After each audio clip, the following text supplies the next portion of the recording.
Very good morning.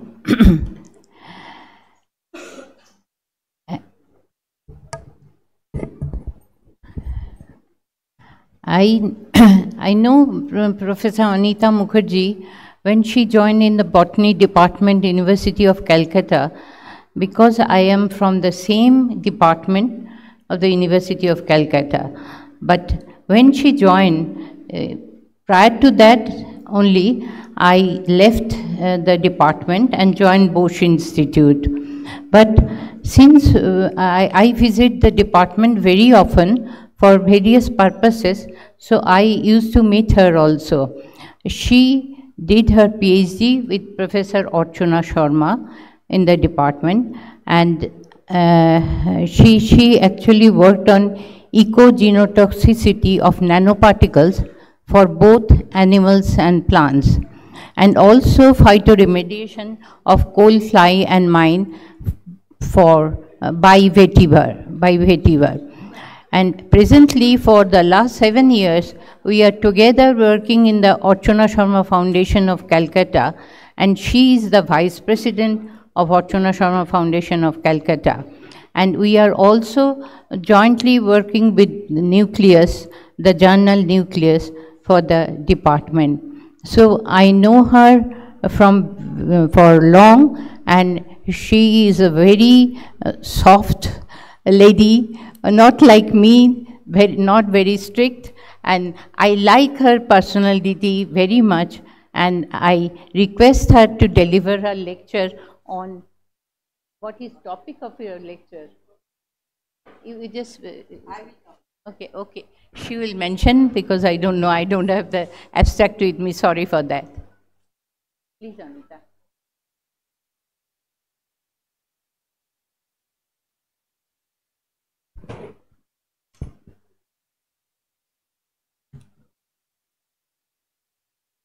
I just need to check if this is working. Make it slideshow. Make it slideshow. Slideshow यही लगाना है पहले वाले.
Okay.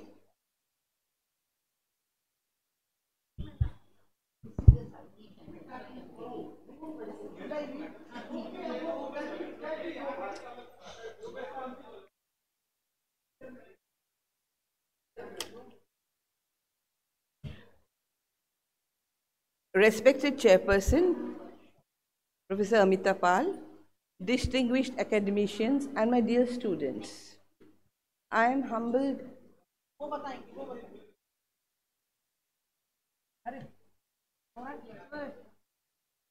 मैं छुपना नहीं चाहती हूँ, मुझे दिखना भी है. ऐसे.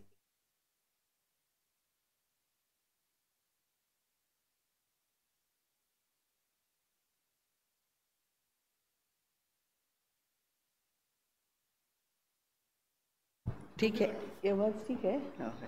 Respected Chairperson Amita Pal, distinguished academicians, and my dear students, I am humbled and honored to be here for to present recipient of Professor A.K. Sharma Memorial Lecture 2023 today.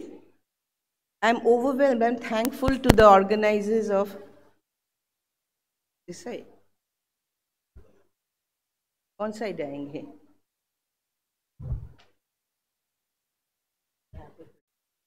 यहाँ पे, okay. I'm beginning once again. Respected Chairperson Amita Pal, distinguished academicians, and my dear friends, it's an honor for me to receive this prestigious Professor A.K. Sharma Memorial Lecture 2023 this year. I am overwhelmed and thankful to the Indian Botanical Society and the organizers of Sant Baba Gadge Amravati University for giving me this opportunity to pay my tribute to the great legend, Professor A.K. Sharma. We all know he also known as the Indian father of the cytology. He was a former professor. He was a former professor at the Department of Botany. He was the Rashbihari Ghosh Research Professor, founder and the program coordinator of the Center for Advanced Study on Cell and Chromosome Research. Now, these informations are specially for the Generation X students who are present here, and not for the elderly peoples or the senior ones who already know about his accolades and achievements. Professor Sharma, he received several accolades and awards for his contributions to biological sciences, especially in the field of chromosomes. His physical and chemical nature of studies on physical and chemical natures are well known, and the government of India bestowed him with the third most civilian award, that is the Padma Bhushan, in the year 1983. My association with Sir began at the department when I joined the department in the University of Calcutta in the year 1976. He was the only professor, as far as I remember, who did not do any board work. Neither did he present any slide during his class lectures. But surprisingly, he could held us all enthralled with his lectures for 1 hour or more during such discourses. Later, I was lucky to join the department as a research fellow under Professor Mrs. Archana Sharma, and I did my PhD under her. Those were the very memorable days for me, as you can understand. We were so busy and active in participating in different seminars and symposiums that were either organized in the department or elsewhere. And we were lucky to see so many dignitaries of those times whom we have read in books or whom we have seen in papers and all. To remember a few, as far as I remember, Professor Yashpal was there, Professor T.N. Khushu was there, Professor Y.S. Murthy, then R.P. Singh, and R.P. Sharma, then and many more. Particularly, even the foreign dignitaries were a regular visitors to the department, and we as a student could interact with them very easily without any hesitation.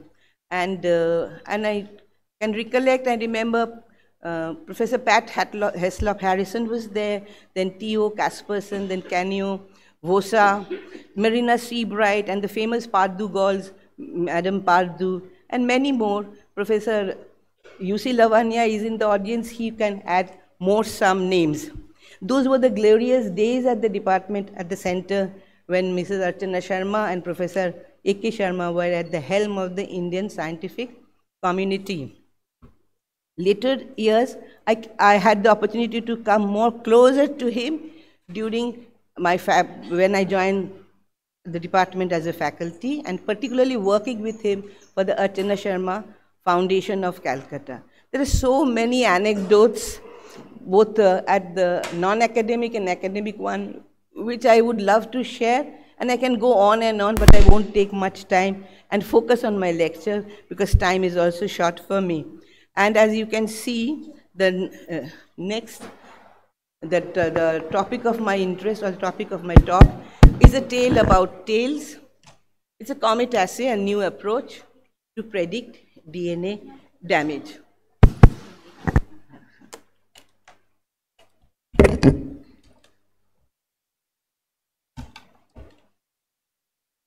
So this is the title as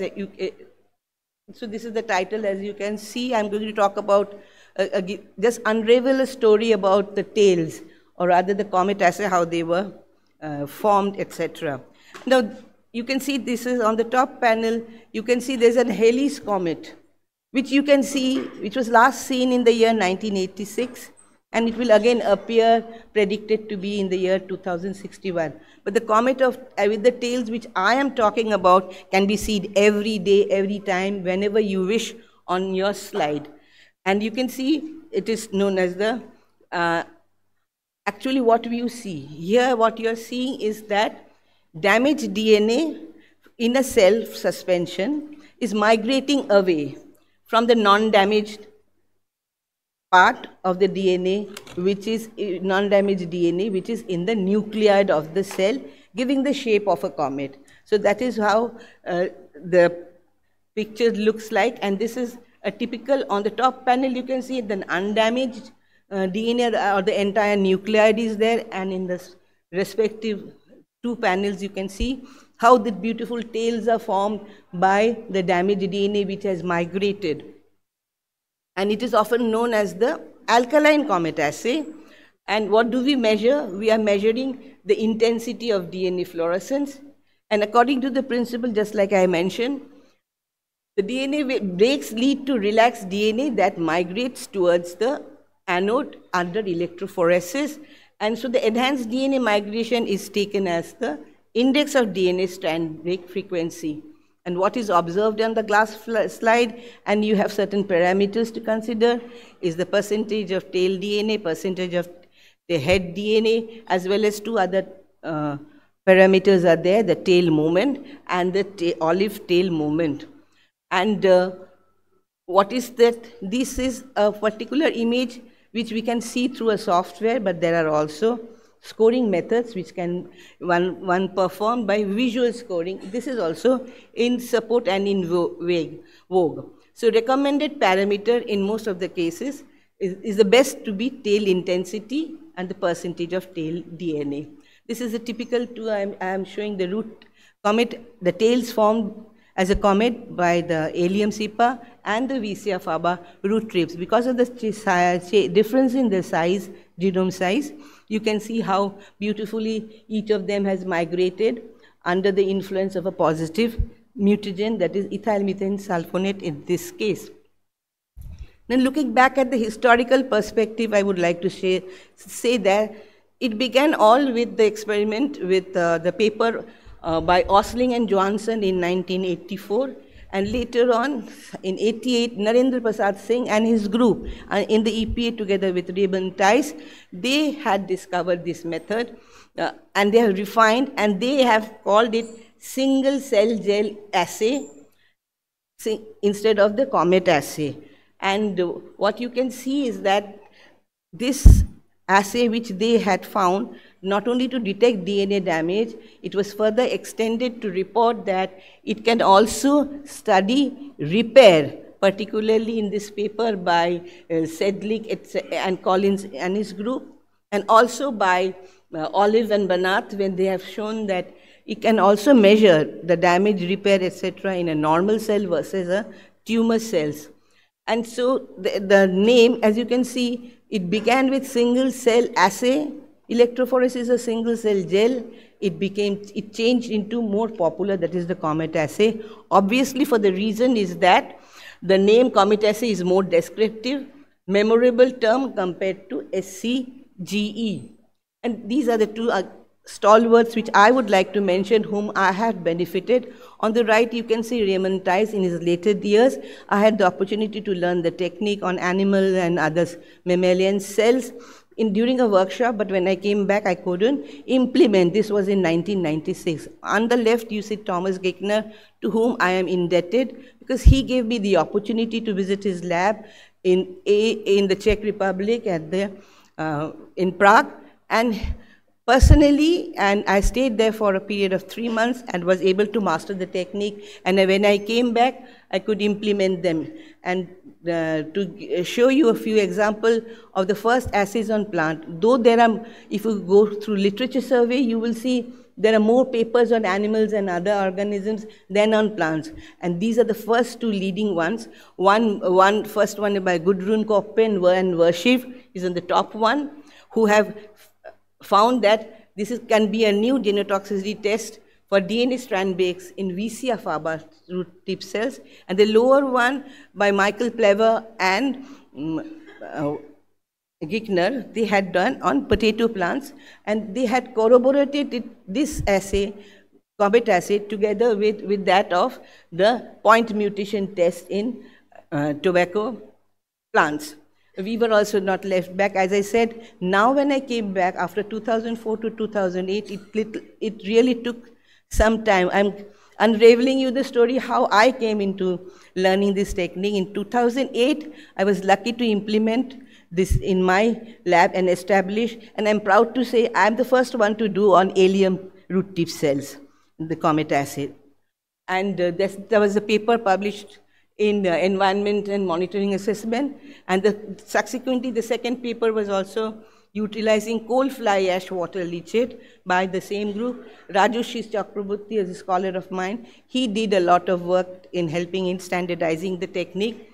This was followed by the third one, utilizing vetiver, and you can see this is a technical note published in International Journal of Phytoremediation, where we have shown that vetiver can grow on coal fly ash without DNA damages.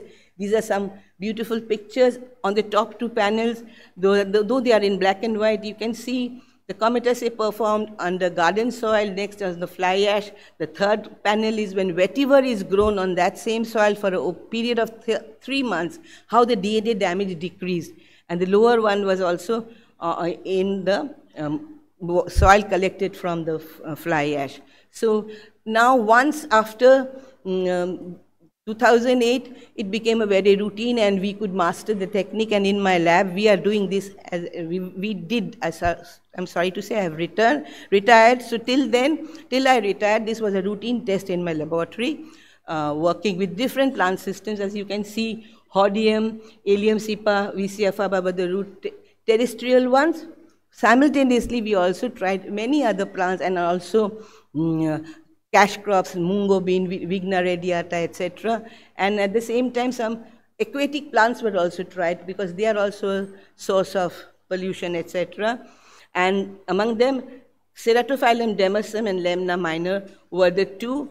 And also in vitro cells were not left out. We also did it on tobacco BY2 cells and also Fiscomitrilla petens. As you all know, these are two very important model systems which one can use regularly, and we also tried them. And so now doing in COMET assay, definitely there are certain problems. Proper chopping, removal of cell wall, timing of electrophoresis, seasonal variations, proper base coding, they pose several problems, but ultimately we came out with this protocol. I won't go into much details. As you can see on one hand, you can see you can do it from any leaf, you can do it from Allium cepa, you can slice the leaves and collect the cells in a proper trace buffer, subject it to unwinding, electrophoresis, and then extreme right, you can see that is the setup we have in the lab. With the blessings of Professor Sharma and the UGC, we could procure this whole set. The fluorescence camera was already there, but the cool camera was important, and also the software, which helped us with ease to perform the test. And then these are some modifications. I can skip in Fiscomitral and to illustrate some of the tails. In this figure, I will like to show you root tips of Vicia, Allium, and barleaf, followed by different concentrations of EMS, and how these damages have been explicited and demonstrated in these figures. And similarly for Lemna, the middle one, that is 10 minutes unwinding with 15 minutes electrophoresis was the best. And to plot it out, as I mentioned, it is most important is to plot the percentage of tail DNA or the tail intensity. This is how we had plotted. Ceratophyllum, lemna, both being an aquatic plants, also responded well. And this is a general slide to show you that how dose-dependent increase in the percentage tail DNA could be exhibited in these two aquatic plants. Now, as all methods have, this is a continuous process, you can understand, so it continuously needed some improvement. On one hand, first improvement was in preparing the slides. First, the slides were used frosted, and then came improvement in the technique, and therefore, these are the following advantages and the improvement done. And in any assay, you need to be very fast throughput. In the earlier experiments or in the earlier methods, only a few slides could be used at a time. Then, with the improvement of using 96 gels on one gel bond, and 400 sample in one electrophoresis, one could do it. So there was also improvement in the tank. Electrophoretic tank also developed. Earlier, as if you remember, you have seen they were placed horizontally. Now you can place vertically a large number of cells. But the main crux lies in the scoring. So there were also improvement in the scoring methods.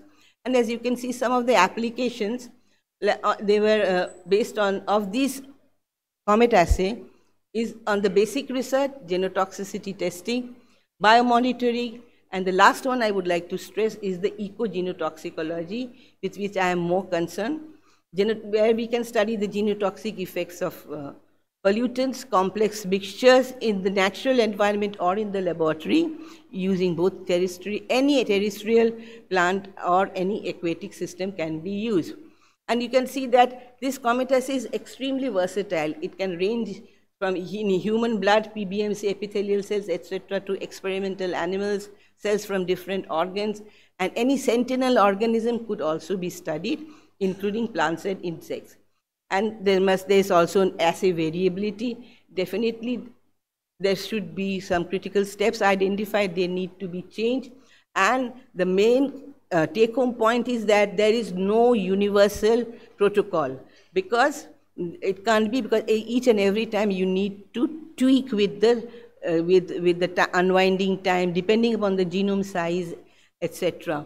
And so, but in all the cases, you need to have a negative control, a positive control, replicate gels, and reference standards. And what are you measuring? The beauty of is that on one hand, you can measure both single strand and double strand by changing the tweaking with the pH, or you can always also measure the second type of damage, which are produced by alkyl labile sites. As you know, these alkyl labile sites are the alkylating agents. While they are causing damage, they also need repair. So they're extensively repaired again. So on one hand, this third type of damage which I'm mentioning, they will definitely are causing also some transient breaks. These breaks in the DNA will also result into your COMET tail. That is through the method of pathways of repair, DNA damage repair, both in excision repair and both in the base or in the nerve. There is always chances of getting transient breaks. That is also being measured. And the fourth type is a more complex type, which is that when it forms, DNA can also form crosslinks, as you know, within interstrand, intrastrand, or they may be with the proteins. This is a very difficult, but there are definitely methods have been discovered or methods have come forward to modify that. So in general, you can say that we can find that COMET assay is not so simple, ranging from the preparation of cells, cell density, agarose concentrations, alkaline incubation, electrophoresis of the voltage and duration, what will be the size of the electrophoretic tank, etc., are all very important. Temperature, staining, and scoring are all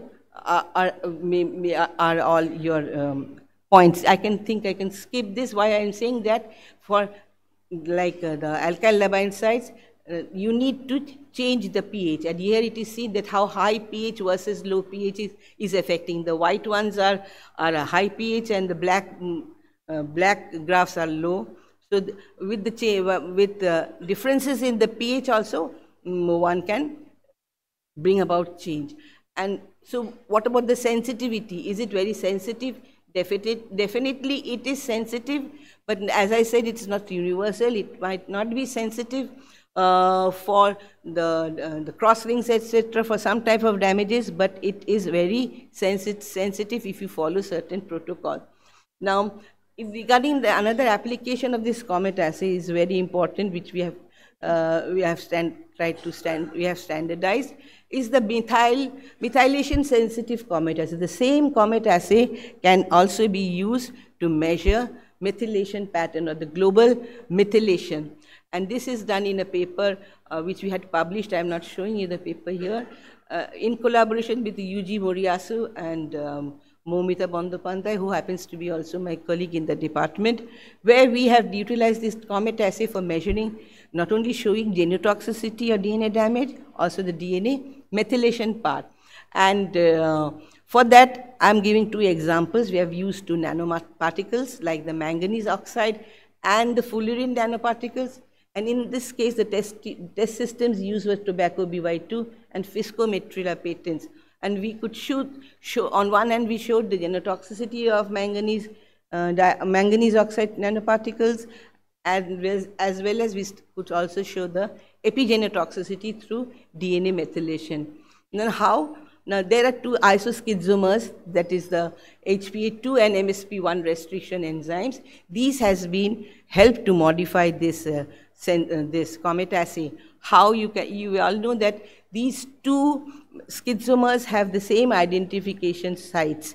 That is the tetranuclear sequence of 5-CCGG3-. They display differential sensitivity to DNA methylation. On one hand, MSP1, it can cut only both methylated and unmethylated, whereas whenever if it is methylated, HPA2 will not act. And if there is no dihydration, there is no breaks. If there is no breaks, there are no tails. And from this, you can understand that your MSP1 will create maximum fragmentation. And interestingly, HPA2 will give us the fragmentations which are inversely proportional to the global methylation. This technique, with the help of COMET assay, has been used, and there are certain ratio parameters or the mode to study that has been shown here.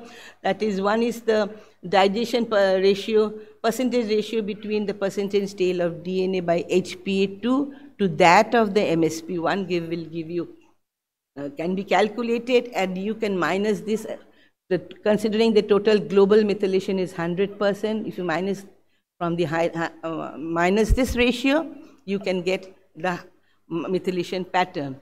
And this is with the help of, I won't go into details, but these are just to show you that these are the nanoparticles whose we have studied through TEM, the shape, sizes, and for both manganese and also for fullerene. These are certain its properties, etc.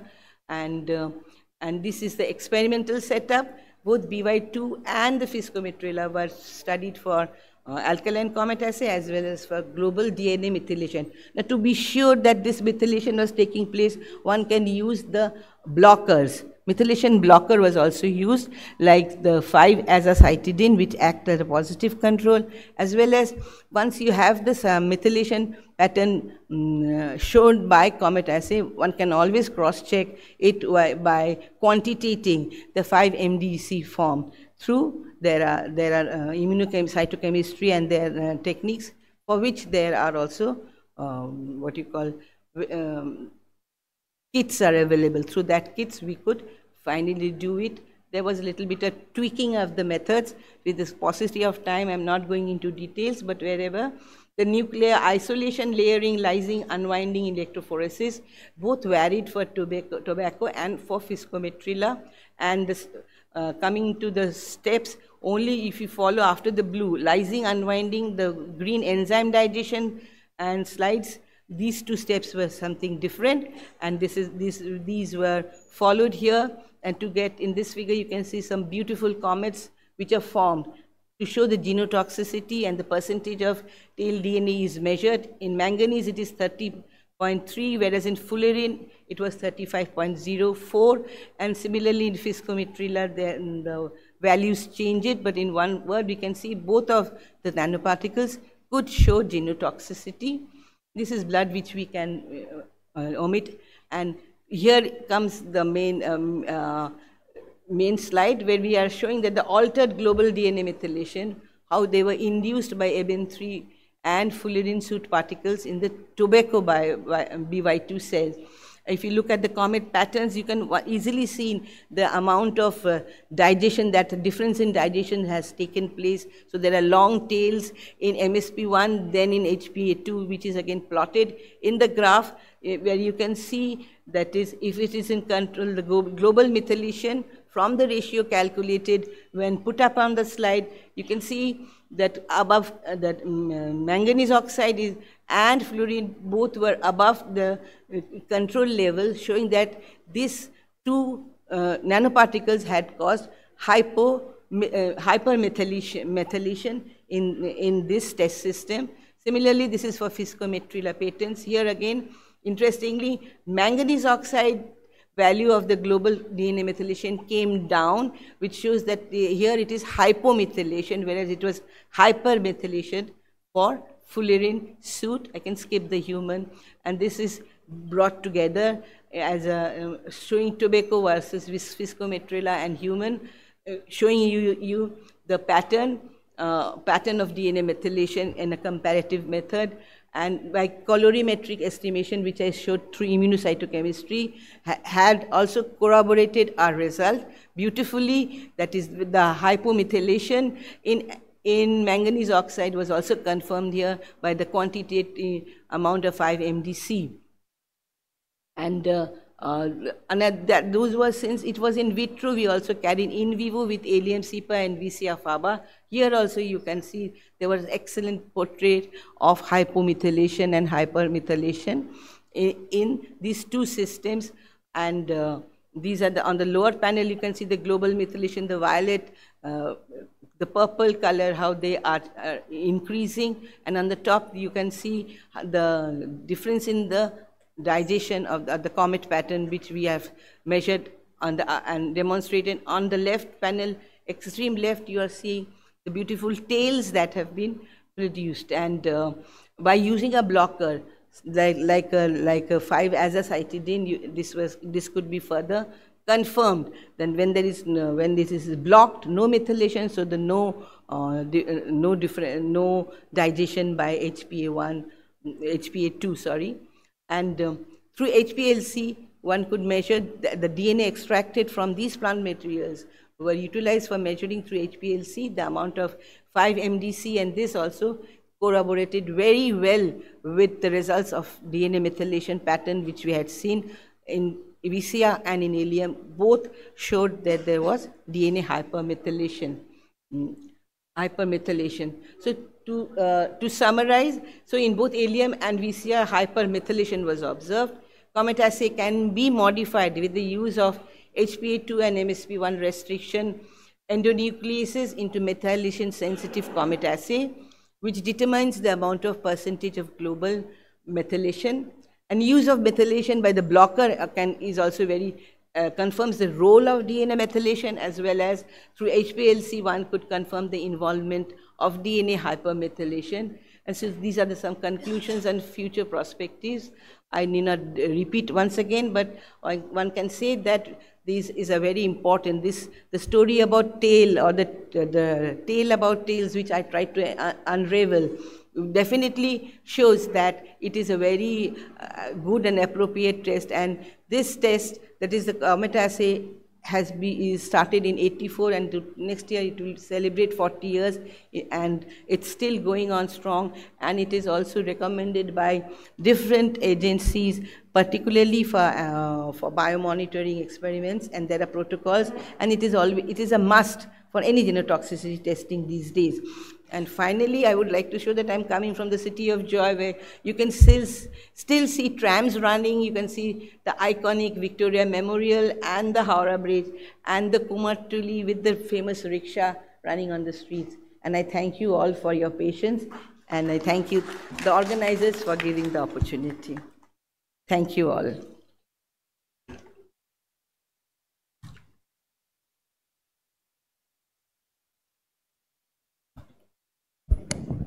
Thank you, Professor Mukherjee, for this wonderful talk.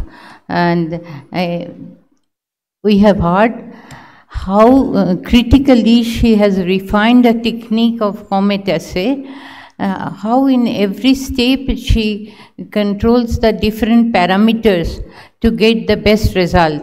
And from her, I learned this technique, and I applied in case of bamboo, as I was mentioning, that there are sometimes in tree bamboo, there are endogenous fungus affected, and we detected by this method when they are affected by any endogenous contamination, then we get the DNA fragmented. Whether that DNA is really fragmented or by technical fault it has been fragmented, that we detected by such comet assay.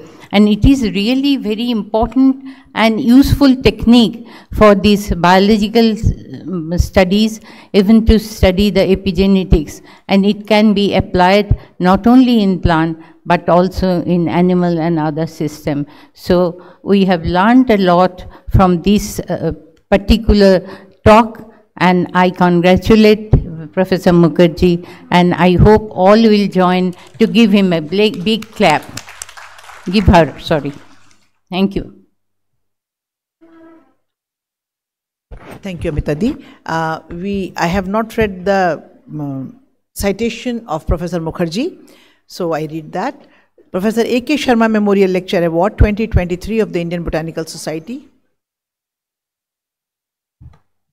Okay, thank you. Is accorded to Professor Anita Mukherjee, FRSB, former Professor of Botany, University of Calcutta, Kolkata, for her significant contributions in genetic toxicology of anthropogenic compounds, including nanomaterials. She is the pioneer in India utilizing comet assay as a tool for identifying DNA damage in plants. Her association with the teaching of cytogenetics at the Department of Botany and Genetics at the University of Calcutta is laudable.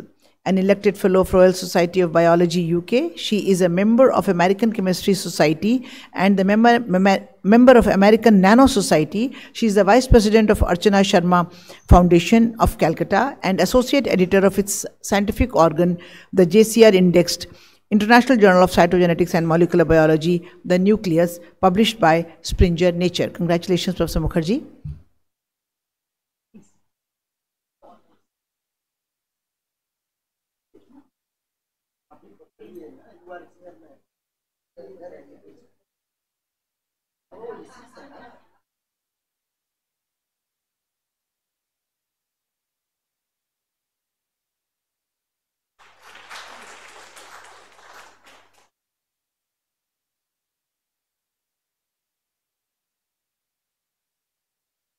With this memorial lecture, there is associated a token amount of rupees 5,000, Professor Mukherjee. There is a token amount of rupees 5,000. And since Treasurer's associate who was coming along with all the checks, the train got cancelled from Bareilly. So he has asked me to inform that the money will be transferred electronically.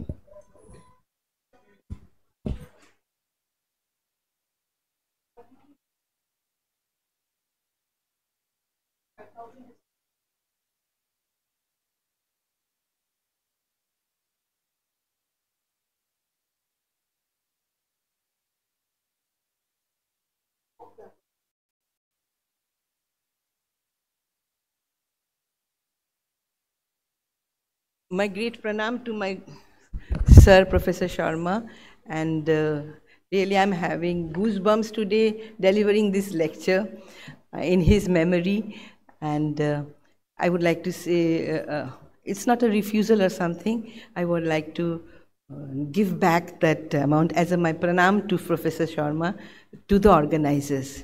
Please do accept, help me in my endeavor.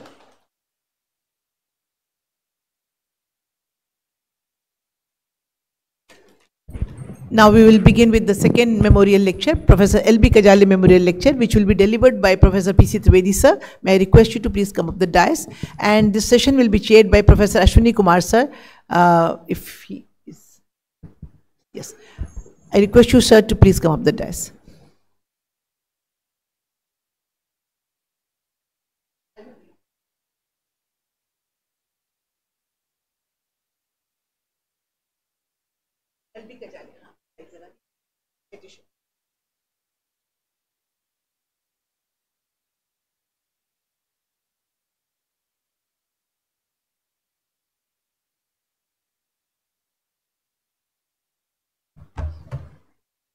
I would like to read the citation for Professor Trivedi sir.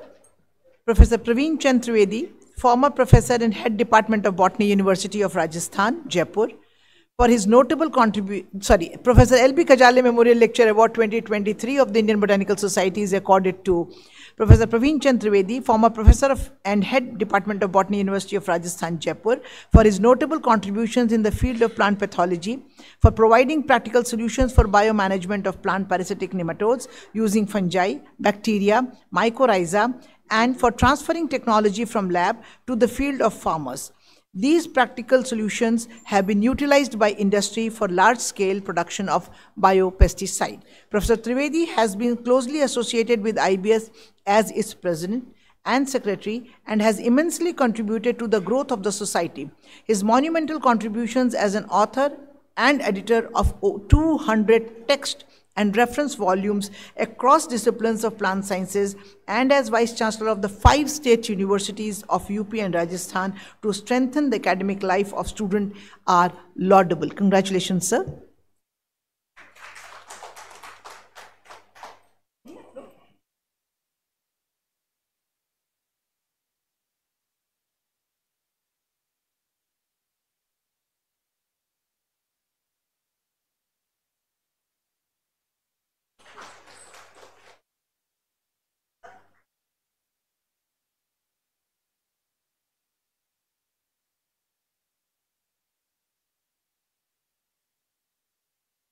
Before I request Professor Ashwini Kumar sir to introduce, although Professor Trivedi sir doesn't need any introduction to any Indian Botanical Society member, I would like to say that with this memorial award also a token amount of ₹5,000 is associated. Once again, since Alok's associate could not reach here, the money will be transferred electronically. Thank you.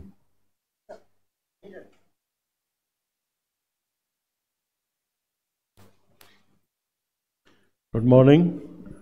It's a great honor for me to introduce Professor P.C. Trivedi, my friend of last 40 years. He served as Vice Chancellor of 5 state universities, Jain University, Jodhpur, MD University, Ajmer, DDU Gorakhpur, University, Gorakhpur, RML Awadh University, and Maharaja Ganga Singh University, Bikaner. When somebody asked Napoleon asked somebody to appoint a Senapati. Then Napoleon asked, is he lucky? So I say that somebody is a big scientist, but is he a good human being? So beside long biodata, I would say that he is a good human being and always helping all the people. He has over 40 years of experience of teaching and research in the Department of Botany, University of Rajasthan. He has been a student of our university from 1974. He did his postdoctoral studies in North Carolina State University, Raleigh, and Government of India Fellowship. I can add that he did his PhD under Professor B. Tyagi, who was selected by Professor P. Maheshwari as professor. That time selections were held in Delhi. And B. Tyagi was a renowned professor, and he has the honor to do PhD with him.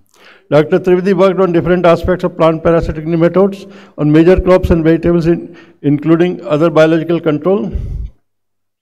He authored, edited 202 books, 375 articles, 50 PhD postdoc students. He was awarded more than 25 prestigious awards and honors for his research. To honor his contribution, Indian Botanical Society instituted a medal in his name, P.C. Trivedi Medal, which I received yesterday, 2019. His student and well-wisher published 20 felicitation books in his honor, contribution of plant sciences. Without taking much time, I'd like to request Professor Professor P.C. Trivedi to kindly give his valuable lecture. Thank you very much.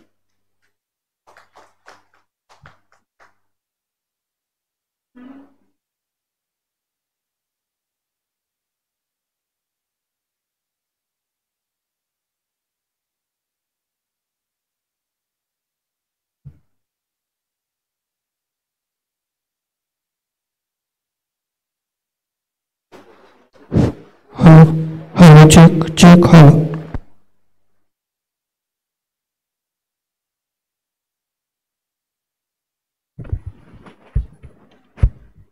Thank you, Professor Ashwini Kumar ji, Chairman of this session.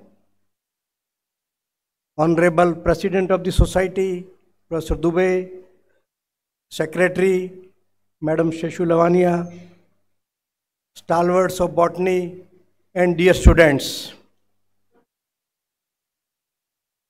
I am thankful to the Executive Council of Indian Botanical Society for giving me this an opportunity to deliver a lecture in memory of a great botanist of our country, and we all pay rich tribute to Professor L.B. Kajale.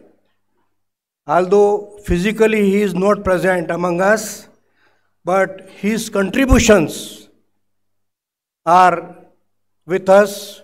Friends, यूं तो जीने के लिए लोग जिया करते हैं, लाभ जीवन का नहीं फिर भी लिया करते हैं, मृत्यु से पहले भी मरते हैं हजारों, लेकिन जिंदगी उनकी है जो मर के जिया करते हैं.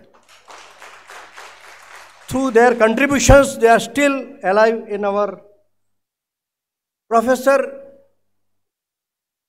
Kajale did his MSc and DSc from Banaras Hindu University. He served as a professor of botany at Patna, Meerut and Bhagalpur University. He contributed a lot for Maharashtra Association of Cultivation of Science, Pune, where he served till 1954. And he played an instrumental role in the development of educational campus of Nagpur University. These are some of the major contributions of Professor Kajale. First paper he published in 1935 on the female gametophyte of Alternanthera sessilis. Another paper in 1936, a note on the structure development of the embryo sac, ovule and fruits of Tamarix dioica. In 1937, he published on fertilization and seed development in Amaranthus. Then a contribution to the embryology of genus Portulaca, and in 1954, a contribution to the embryology of Phallolaceae. And in 1954, he published a work on the antipodals in the family Amaranthus. तो अपने किरदार से जो करते हैं तारीखों को रोशन, अपने किरदार से जो करते हैं तारीखों को रोशन, जमाना ऐसे लोगों को हमेशा याद रखता है. So we will always remember contribution of Professor Kajale. Now this is the title of my today's presentation, Biological Control of Plant Nematodes. Friends, unfortunately in our BSc classes particularly, we study the diseases caused by fungi, bacteria, viruses and mycoplasmas. But no disease is taught at undergraduate level caused by nematode. And you will be wondered to know that every plant present on this universe, including lichens and bryophytes and pteridophytes, all are infected by one or other form of nematode. So these are the eel-shaped animals, and there are many animal parasites also. There are some human parasite, insect parasite, and all the nematodes have a stylet, a needle-shaped structure at the tip of their body, which help them to penetrate inside the host and to suck the food content from the host plants. Friends, the nematodes are triploblastic, bilaterally symmetrical, unsegmented, pseudocoelomate organisms with basic bilateral symmetry. The unique feature in all the nematodes is they possess a mechanism of innervation, a character unique in nematodes only. In most of the organisms, we know that from the central nervous system, nerve fiber enter in the muscles and transport impulses. But in nematode, reverse takes place. Muscles enter in the central nervous system. The number of cells forming nematode is always constant. And they have no respiratory or circulatory system, and no plant parasitic nematode has yet been cultivated in vitro. So, there is an animal parasite, placenta gigantissima, reported from whale, which can grow up to 25 feet in length. But plant parasitic nematodes, largest one is 12 millimeter and smallest one, Paratylencus, is only 0.3 millimeter. So they are microscopic organisms. They are hidden, present in the soil, and they infect the root portion particularly. So we are not aware about their presence in the fields. Out of the total nematode population present on this earth, 50% are marine, 25% are free living, 15% are animal parasite, and only 10% are plant parasitic nematode. But these 10 plant parasitic nematode infect every plant present on this earth, causing heavy economic losses. They are found almost in every kind of environment. From top of the Himalayas to the bottom of the sea, you will find one or other form of nematode. Rarely is any crop free from their attack, and they are 12% of the total soil microflora. And once a famous nematologist, Cobb, remarked that if all the matters in the universe except the nematodes are swept away, our world would still be dimly recognizable. We would find its mountain, hills, lakes covered by or represented by a film of nematode. So they are so numerous. There are some important diseases. This is a disease, elephantiasis, still common in some part of Africa, caused by a nematode filaria. This is, you all are familiar with this nematode, Ascaris lumbricoides. In the intestine, even many children still they have infection of this Ascaris lumbricoides. This is the Balanaru disease, caused by another important nematode, Dracunculus medinensis. This nematode grow up to 2 to 3 feet in length and can come out from any part of your body and cause unbearable pain to the host. These are the important plant parasitic nematode. You can see 16 important plant parasitic nematode, Paratylencus, Dicolorus, Telencorhynchus, Melodogyne, and on the right hand side you will find the different types of females of these nematodes. So over 6,000 known species are present in all ecological niches and almost all plants. Their nematode can be grouped by their feeding habit into two parts: endoparasitic, ectoparasitic, and semi-endoparasitic, and as their location present in the root system, and by they may be migratory or sedentary on the basis of their position. These are the 20 important plant parasitic nematodes as per their feeding habit. Some are ectoparasite, just feed and move from one plant to another. Some are semi-endoparasite, half bodies present inside the host, outside half body, and some are completely present inside the body. These nematode damage plants by reducing or modifying the root mass. Root cells are killed or modified to serve as the food to the nematode, and typical root and foliar symptoms results. Nobody would like to eat this type of carrot heavily infected by root knot nematode. You can see the disfiguration of carrot root due to heavy infection of root knot. This is a tomato root heavily infected by Melodogyne incognita, and you can see the galling in the root system. Potato, you can see the symptoms on the potato also. Then we have a stem nematode. On onion and garlic, there is a nematode DT-Lancus dipterosae which infect. Then we have foliar nematode also, which infect on the chrysanthemum, you can see here. Then another important nematode is which infect the floral parts. On the right hand side, you will see that normal ears are there. On the left hand side, they are heavily infected by nematode. There is a nematode known as Angina tritici, which is responsible for molia disease of wheat and barley. Still, in 5 states of India, Rajasthan, Punjab, Haryana and Jammu and Kashmir, we are losing crores of rupees because of this Angina tritici disease. And you can see the black cockles. These black cockles, if you put in the water droplet, 10,000 to 20,000 juveniles are present inside them. If you eat a wheat flour contaminated with more than 10% with cockles, then that will have a toxic effect on the human body.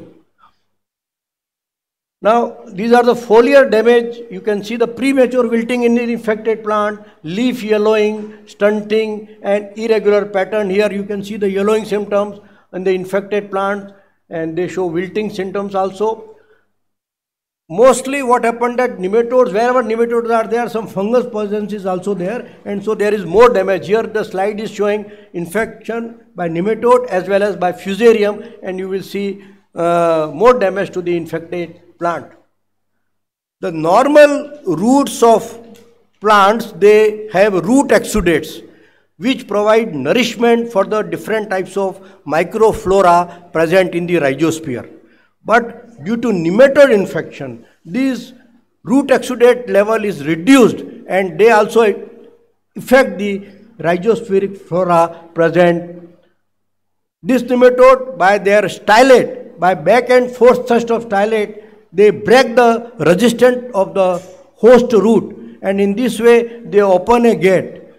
Most of the bacteria and fungi which are present in the rhizosphere, they are unable to enter inside the host.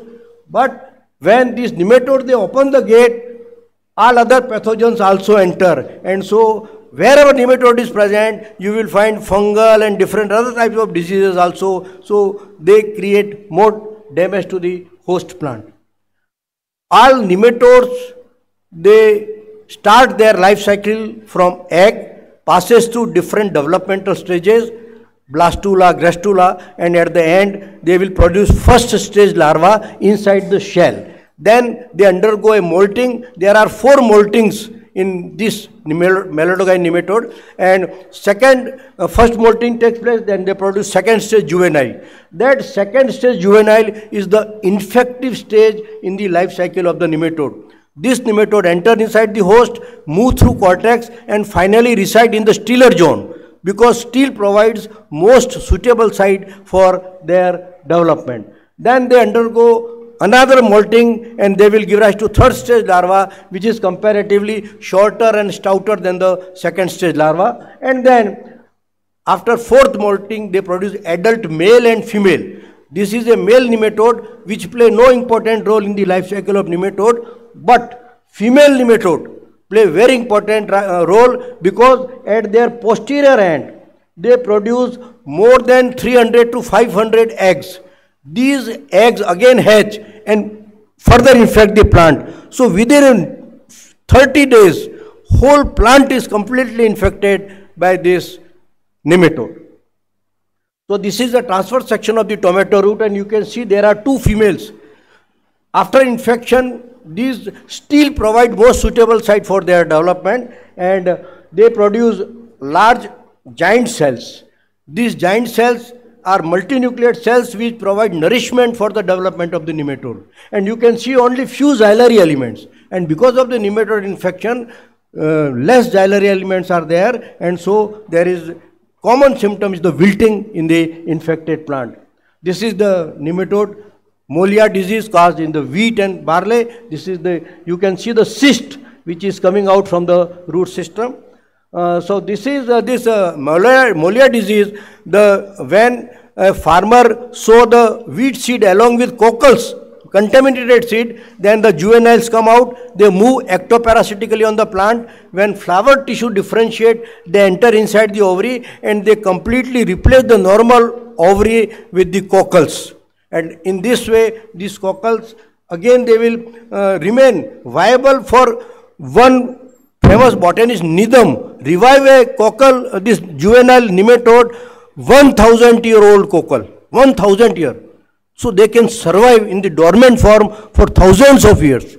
So now the ultimate aim of whatever we do is to manage this type of pest. These are the different management practices used: biological control, sanitation, rotation, plant resistant, fallowing, solarization, and nematicide. But you all know that these chemical nematicides are harmful, they are not environmental friendly. So I have selected this biological control experiment using fungi and bacteria. In our laboratory, we have done using different types of fungi, bacteria for the management of plant parasitic nematode. As you are all aware, what is biological control? Where we exploit a living organisms for reducing the pest population with essential approach of trying to restore the balance of nature that has been upset to the advantage of some destructive organism. This is very important thing. An average fertile soil contains approximately 10⁹ bacteria, 10⁵ to 8 actinomycetes, 10⁵ to 6 fungi, protozoa. And what is important thing? In the morning we were talking with Professor Yadav that people are not working on the basic subjects. So many fungal and this bacteria, they are present in the nature and they are doing biological control of different types of pests. Just you have to isolate, you have to look, but nobody is interested to go in the field and looking after this type of organisms to find out which have such type of biological control power. Our legend, Dion of mycologist Professor Manoharacharya is here and he knows that so many fungi, they are present in our rhizosphere. We have to isolate those fungi for the management of different types of pests. These are the attributes required for an effective biological control agent. That biological control agent should be ecologically compatible, should have a high dispersal capacity, present in high density, should be a host specific, should have a reproductive potential very high, searching capability. We can culture that in large scale for application in the field, and should have a genetic stability, should have a power of hyperparasitism, and chemical compatibility is necessary with fertilizer and other chemicals which we use in the field. There are antagonistic effects, the ways in which living organisms exert their antagonistic effect against soil-borne plant pathogens can be listed as amensalism, that is the production of antimicrobial compound by plant tissues, microorganisms, and production of lytic substances. Then competition for nutrient including oxygen and space, and predation, that is hyperparasite, mycophagous animal, and nematophagous fungi. These are some of the microorganisms antagonistic to nematodes, viruses, rickettsias, tardigrades, and turbulins. Many bacteria like Pasturia penetrans, Pseudomonas, Duboschia, many protozoans like Theratomyces, Urostyla, many predaceous nematodes. These are bigger nematodes, feed on the smaller nematode like Larcus papillatus, Mononchus, Malonculus. Now, there are many nematode destroying fungi present in the nature. Endoparasitic fungi, they invade the nematode host by adhesive spores that first attach to the nematode cuticle, or by spores that are ingested by the nematode and lodged in the alimentary canal, like hypomycete genera, Astrogallus, and Harposporium and Miria, and zoosporic form like Catenaria and Haplogosa. Then we have a group of predaceous fungi. Predaceous fungi, we know more than 50 species of predaceous fungi which capture and kill the nematodes. The traps by which nematode capture the nematode fall in two categories. One is by sticky traps, that is by, there are fungi Arthropods, Oligospora, and Dactylella. Then there are some fungi which produce mechanical traps, that is non-constricting ring by Dactylaria candida and constricting ring by Dactylaria bambicotus. And here you can see that whenever a nematode come in contact with this type of fungi, they produce constricting ring, and they entrap this fungi and finally kill them. So you can see the constricting and not constricting ring produced by Dactyla species for the management of nematodes. As you know that at the posterior part of the female nematode, 300 to 500 eggs are there.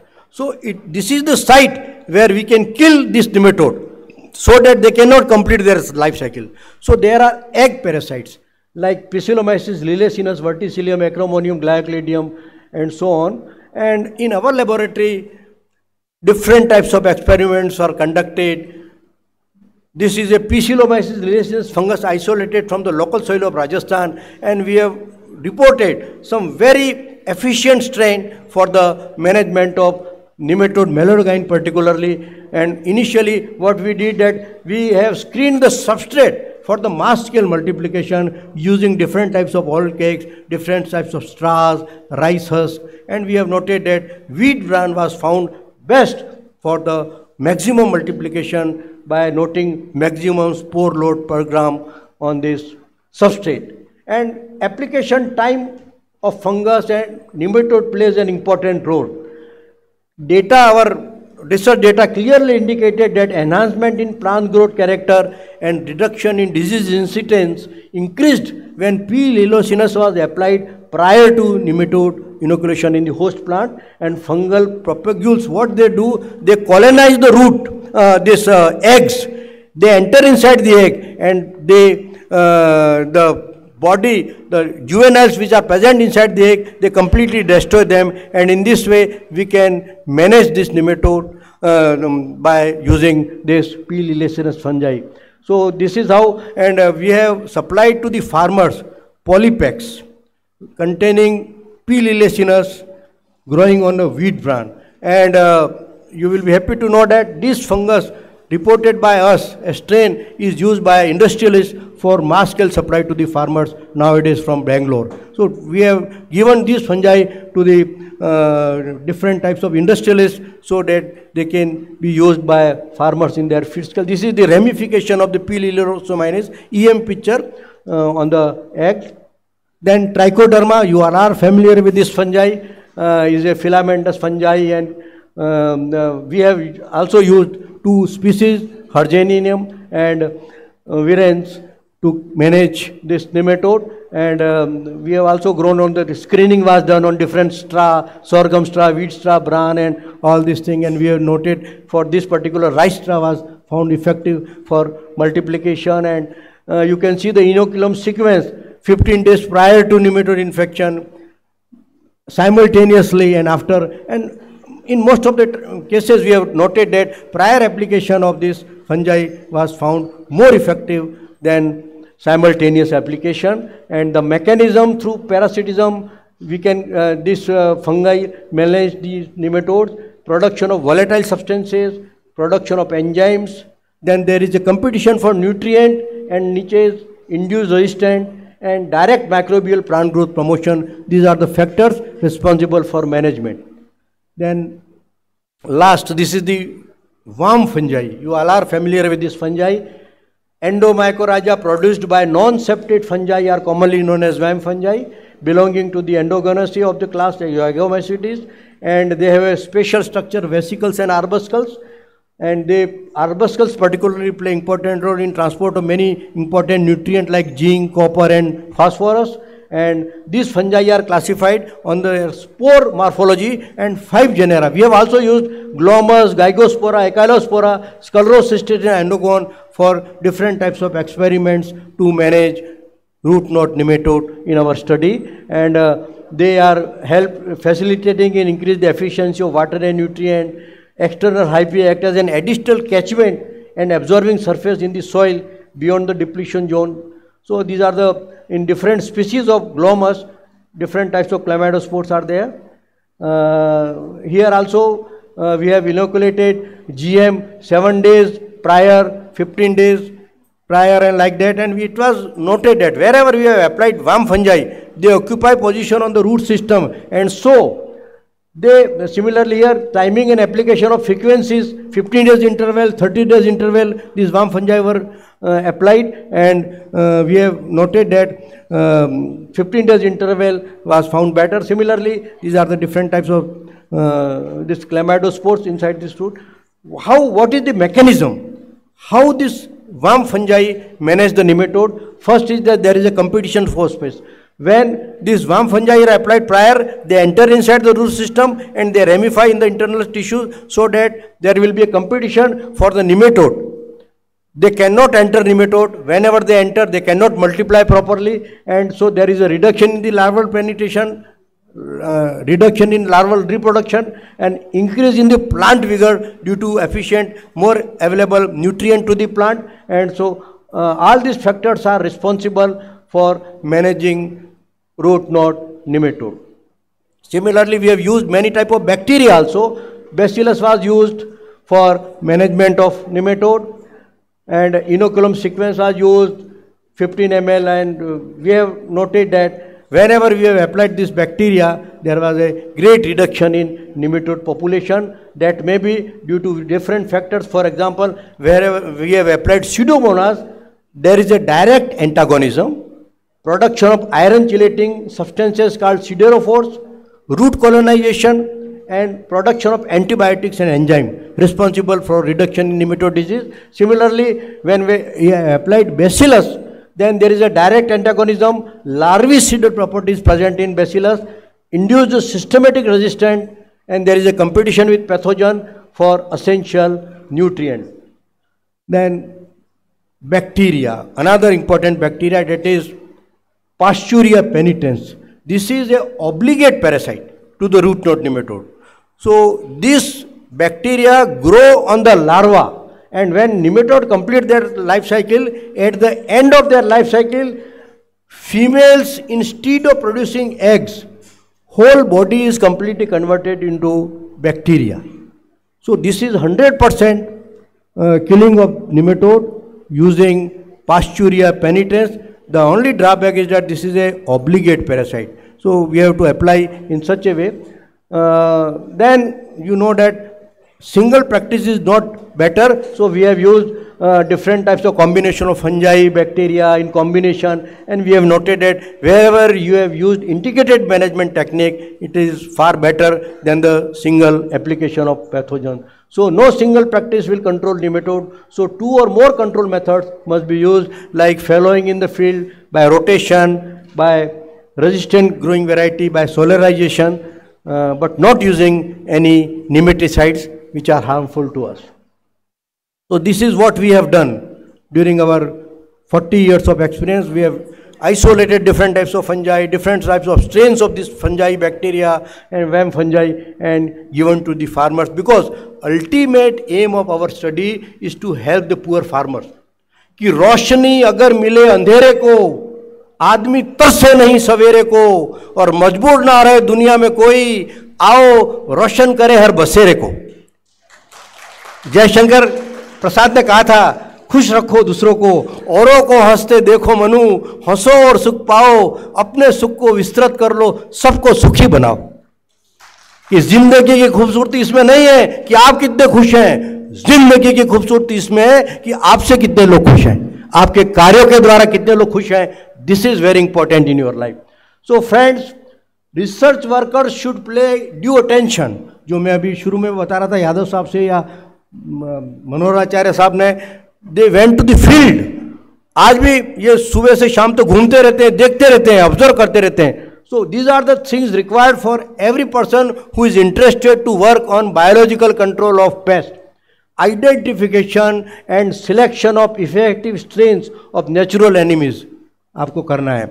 Then to develop standardized, effective rearing, culturing, storage, handling, release and evolution procedure. To understand the biology, ecology, physiology and genetic behavior of biological agents, you should know. To identify most efficient host genotype, symbiont strain.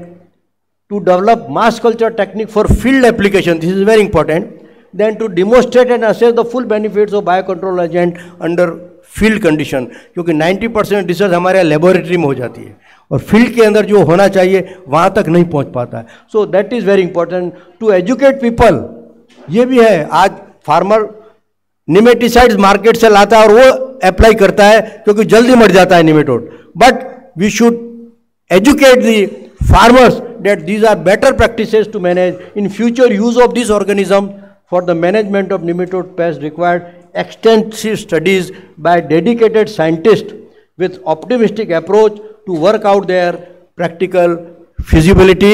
जो बच्चे बैठे हैं उनको कहना चाहता हूँ कि आप ख्वाहिशें करते हो कि हम भी मनोराचार्य बन जाएं, हम भी रवानिया साहब और ये जो पांडे जी बैठे ऐसे बन जाएं. ऐसे नहीं होता है. ख्वाहिशों से नहीं गिरते फूल झोली में, कर्म की शाखों को हिलाना होगा और कुछ नहीं होगा कोसने से अंधेरे को, अपने हक का दिया खुद ही जलाना होगा. You have to do work in the field for the benefit of the farmers, otherwise our country will not be leading country in the world. Friends, there are some of the newer approaches nowadays. Computer technology is now playing major role. Recombinant DNA technology would be of immense utility to introducing pesticidal gene into the susceptible plants. These are the newer techniques. But friends, this is the reasons for slow progress of science of nematology. जो सब teacher बैठे हुए हैं, जो syllabus बनाते हैं, उन सबको मैं कहना चाहता हूँ, nematodes are microscopic soil-borne organisms which are not visible to the naked eyes. They are microscopic. तो आप पहचानते ही नहीं हो, आपने इसको देखा ही नहीं है. The expression of symptoms due to nematodes are not dramatic, unlike fungi and bacteria. Slow, wilting करेगा, yellowing करेगा. आप सोचता, फार्मर सोचता पता नहीं क्यों बीमार हो रहा है, क्या हो रहा है, उसको पता ही नहीं होता है. Till recently, the science of nematology was not included in the curriculum of our country. तो आप सिलेबस में कम से कम root knot disease BSc level पर डालें, जिससे कि अपने फील्ड में फार्मर या बच्चा देखे तो उसको ये पता लगे कि ये डिजीज हमारे यहाँ पर मिल रही है. आपके यहाँ पर भी होगी. अमरावती में भी most of the fields you will find on pomegranate, even on this orange also, nematode Paratylenchus is present. But no, farmers are not aware. So there are not many trained personnel to work with these tiny soil organisms. This is another problem, that very few nematologists are working in our country. Fungi, bacteria में बहुत मिलेंगे, लेकिन बहुत कम लोग हैं. So I am the purpose, मैंने इसीलिए ये टॉपिक चूज किया, just to make aware to the newer student जिसने BSc MSc किया लेकिन ये डिजीज के बारे में जानता ही नहीं है कि निमेटोड भी कोई होता है जो कि सब प्लांट को इन्फेक्ट करता है. So you should know about these important pests. So I am thankful to the society, and मैंने पहले ही बता दिया कि मैं 20-22 मिनट में लेक्चर ख़त्म करूँगा, बिकॉज टाइम बहुत शॉर्ट है और मैंने बहुत स्लाइड कम कर दी इसी वजह से. I am thankful to the organizers and all for making our stay comfortable here. Thank you sir. Thank you, Professor Trivedi. It's really a lecture for synergy and sustainable development. If you want a sustainable development, you have to shift to the biocontrol measures instead of using nemagon and fungicides. Although recently genetic transformation has been done to develop resistant varieties, but biocontrol is the method which we should practice to produce organic seeds and fruits. I am very thankful to you all, and also IBS, specifically Professor Sheshwar Lavania, and our chairman, Professor N.K. Dubey, who introduced the topic so nicely. And I once again thank everybody for giving me this chance to chair this session of Kajali Memorial. Thank you very much. Madam, thank you. Thank you. Thank you, sir. Thank you, Ashwini Kumar, sir. अच्छा, अभी ये वाला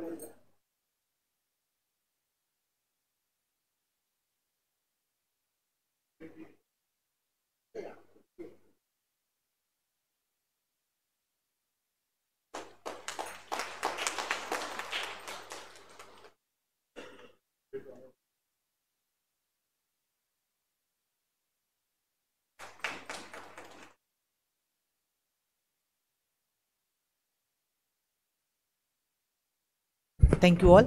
Dr. Sahab, as announced yesterday, that we had postponed Young Botanist scientific session. That was scientific session 4. So the contestants of Young Botanist Award competition, Mr. Shravan D. Kumbhare, Dr. Manoshri Mondal, and Dr. Roshan Kumar. Are you here? All the three? Manoshri, she's here. And Shravan D. Kumbhare. Shravan is here. Where is Roshan? There are three. Yesterday also he wasn't available, I suppose. I don't know whether he's here or not. So we will be beginning this scientific session with 15 minutes time to each of the contestants. Please stick to the time. And so I would request the judges to please take the stage. Professor G.S. Shekhawat, Professor P. Giridhar, Professor Rajesh Arora.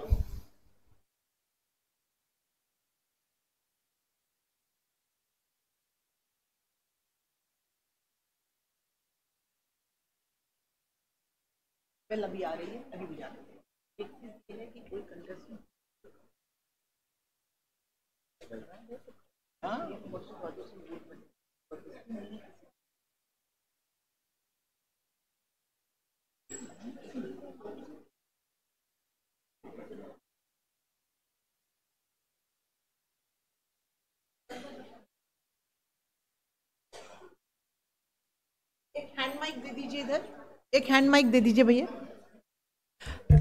I would request the number 1, Mr. Shravan D. Kumbhare, please come up the stage and just wait for a while.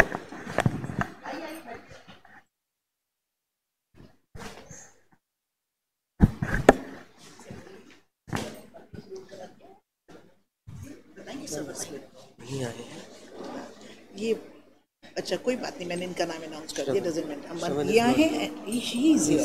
हाँ अच्छा, मेरी list में पहले नाम छपा हुआ है. अच्छा ओके, नहीं नो प्रॉब्लम. एंड मनोश्री मंडल, तो ये अभी कहीं दिखाई नहीं दे रहे हैं. I don't know whether he is around.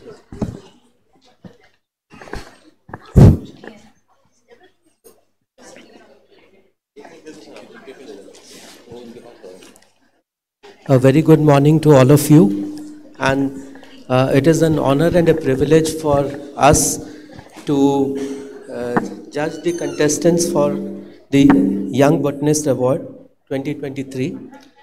There are 3 candidates. The first candidate is Mr. Shravan D. Kumbhare from Nagpur.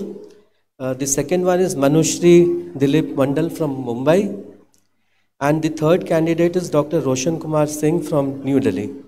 So you have 18 minutes, 15 minutes plus 3 minutes of discussion. So I would request you to please deliver a lecture. Thank you. Hello. Thank you, sir. Good morning, everyone. I am Shravan Kumbhare from Rashtrasanta Tughaloji Maharaj, Nagpur University, Nagpur, Maharashtra. I will be presenting my research on advancing the ethnobotanical research with advanced computing. So, historically and prospectively, ethnobotany is very important branch of applied sciences. However, conventionally, in our country, what we are doing in ethnobotanical research is that a hard-working ethnobotanist surveys many remote locations, and he gets lucky if he matches the tuning with the tribal people during the ethnobotanical research. He gets the data in this format. After getting this data, he compiles this data and publishes it on a suitable platform. However, and after completion of this research, this is in most of the cases, this is the end of the his or her ethnobotanical research. However, he gets unlucky and he or she unable to match the tuning with the tribal people. He has to face various unwanted situations. So I believe that ethnobotanical research in India can gain more values in terms of its worldwide application by advancing our research from this kind of compilation data to this kind of applied sciences, which is exemplified by the discovery of artemisinin from the Artemisia annua. So India is very rich in terms of ethnobotanical knowledge. We have lots of plants. However, we have lots of medicinal plants. However, we are unable to grab the attention of various policymakers. The reason behind it is that there is a lack of validation of these all medicinal plants data. So there are various researchers who are doing characterization of plant one by one by doing in vitro and in vivo experiments. However, it is very time consuming, laborious and expensive, and top of that, most of the ethnobotanists or the botanists don't like to handle the animal while doing their in vitro in vivo experiments. So here we are proposing the use of computational biology in the ethnobotanical research, and on the data that we have, we starts with the LCMS analysis, which is again applied with the computational approaches, that is molecular docking, molecular dynamic simulation, and the ADME or the toxicity studies. So in the LCMS analysis, what we do is that we take the important medicinal part of the medicinal plant, and we determine what type of metabolites are present. In next study, what we do is that we take the disease-related protein. Now we have the metabolites. We combine this metabolite with the protein and find out the binding affinity between these compounds. Here in the below, you can see the graph which shows the popularity trend of this study. Next approach is the molecular dynamic simulation. Here we determine, after the formation of the complex, what is the stability of the complex, whether that binding of the metabolite with the protein destabilizes that protein, or just that metabolite pop out from this protein. For this analysis, we require the high definition as well as the high speed computers, and this facility was provided to me by the CDAC, which is a national facility based in the Pune. Next approach is the ADME analysis. In this analysis, we determine the route of the metabolite if it is ingested, how it will react to our body, whether it will be toxic or it will be act like a drug. So to explain the applicability of these three tools, we have taken the example of the two medicinal plants used in improving the male fertility. The first one is the Mucuna pruriens. It is a popular plant where its seeds is used to improve the male fertility. Another plant is the Flamingia precox. This is a rare taxon endemic to India, and its roots are used in the Gadchiroli district of Maharashtra for its male fertility improvement properties. So as far as the ethnobotanical information we have is concerned, what we know is that its seed has been used to improve the fertility in case of Mucuna pruriens. And what is the mechanism we know? We only know that it consists of the levodopa, antioxidant, as well as it is nutritionally rich. What about the Flamingia? We don't know much about this plant because this is rare and recently discovered plant. So what we did in our computational approaches? So first we did the LCMS analysis. In LCMS analysis of the seeds of the Mucuna pruriens, we found more than 100 metabolites. In case of Flamingia roots, we found more than 200 metabolites. While after that, we performed the molecular docking. In molecular docking analysis, we selected the 5 disease-related proteins, the proteins that are involved in regulating the male fertility. So here are the 2 categories of protein. For example, the blue colored represents the dopamine receptor and the androgen receptor. These are the proteins which, after getting activated by a particular metabolite, there is the improvement in the male fertility, where the red color protein represents those proteins which inhibition improves the male fertility. So now we have all the metabolite as well as we have the protein for the docking analysis. So we took all those metabolites and docked one by one with those proteins, as well as we performed docking with the commercial drug as well to compare our results. So what our result says that here the red color molecular name represents the commercial drug, that is levodopa, numidargistat, letrozole and all. These are the commercial drug. And our docking analysis shows that both Mucuna and Flamingia contain lots of metabolites that are better than the levodopa or better than numidargistat, or combinedly we can say they are better in binding with these proteins than the commercial drugs. These are the results of the docking analysis, where you can see the Flamingia metabolite has the highest docking score. The more is the negative value, the more is the better binding affinity. In case of aromatase, the Mucuna metabolite shows the best docking score. In case of arginase, again the Fleming GI shows the base docking score. In case of androgen receptor, the native ligand shows the better docking score. However, the mucuna metabolite and Fleming GI metabolite shows better or the similar docking score than the synthetic drug fluoxymesterone. In case of phosphodiesterase 5, both the mucuna metabolite and Fleming GI metabolite shows the better docking score. Then we study the molecular dynamic simulation. In the molecular dynamic simulation, we get the 4 values. That is the root mean square deviation, that is RMSD. We get the information of the data about the RMSF. We get RG and hydrogen bonds. In root mean square deviation, this is the indicator of the stability of the complex. RMSF represents the how much the amino acid of the active site pocket fluctuates for accommodating the metabolite. The radius of gyration indicates after binding of that metabolite with the protein, whether that protein remain complex form, normal complex form, or it gets denaturated. In hydrogen bond interaction indicates the affinity or the formation of number of the hydrogen bonds. These are the result of the MDS with the dopamine receptor. The orange color plot represents the commercial drugs results. The gray represents the mucuna pruriens metabolite result. And Fleming GI precox, the yellow color represents the Fleming GI precox plot. So here you can see, yes, here you can see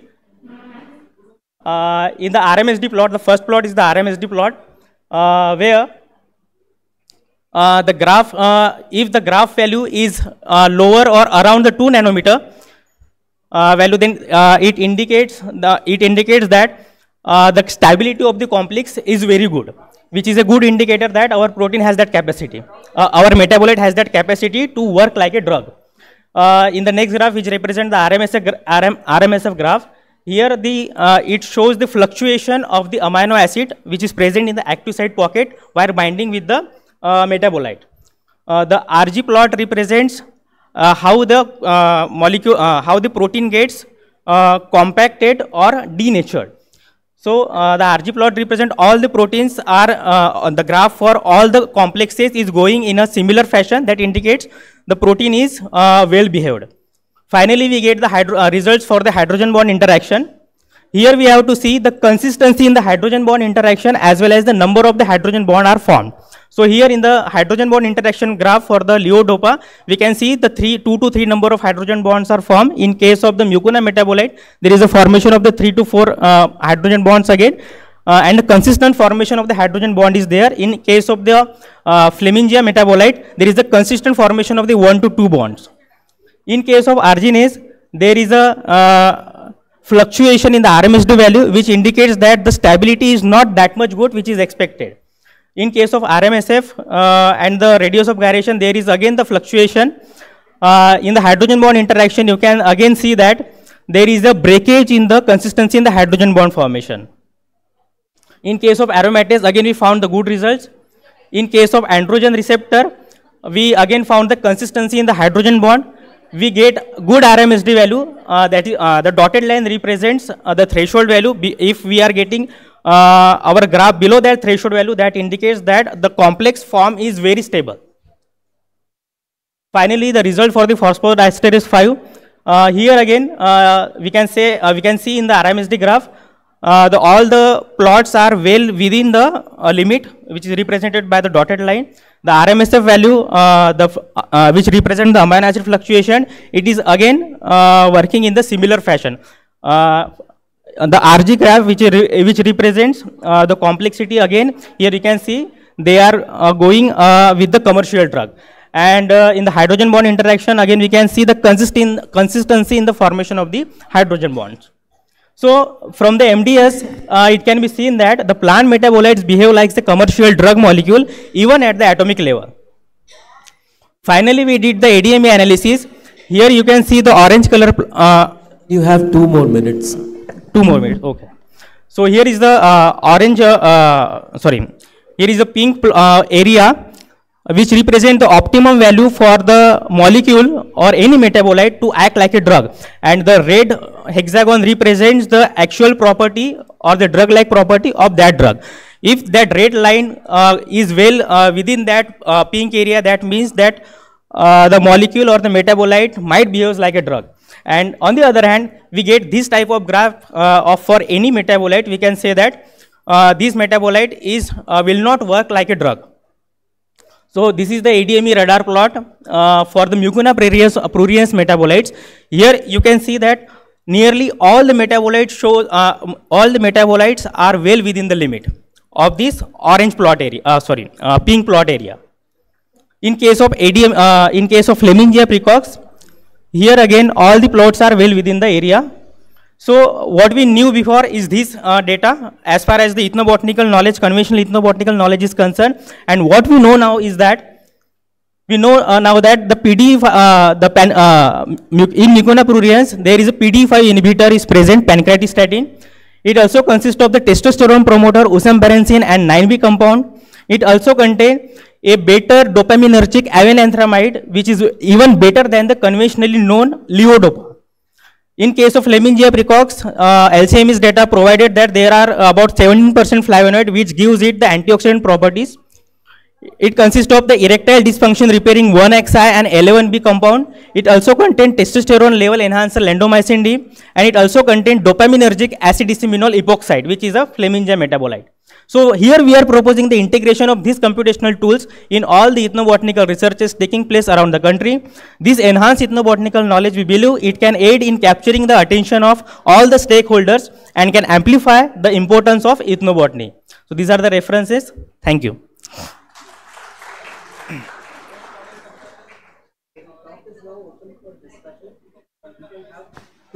Two questions from the audience, please. Maximum 2 questions.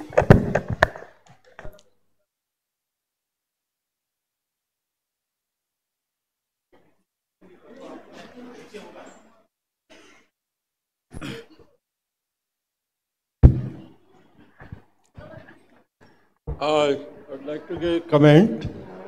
You gave a nice presentation and analysis and everything. But what I want to mention here, that we cannot mix ethnobotany with molecular biology. In America, curcumin in India was very popular. They started selling curcumin, haldi powder. But one American went further. They isolated curcumin, started selling for cure of virus, and it was poison.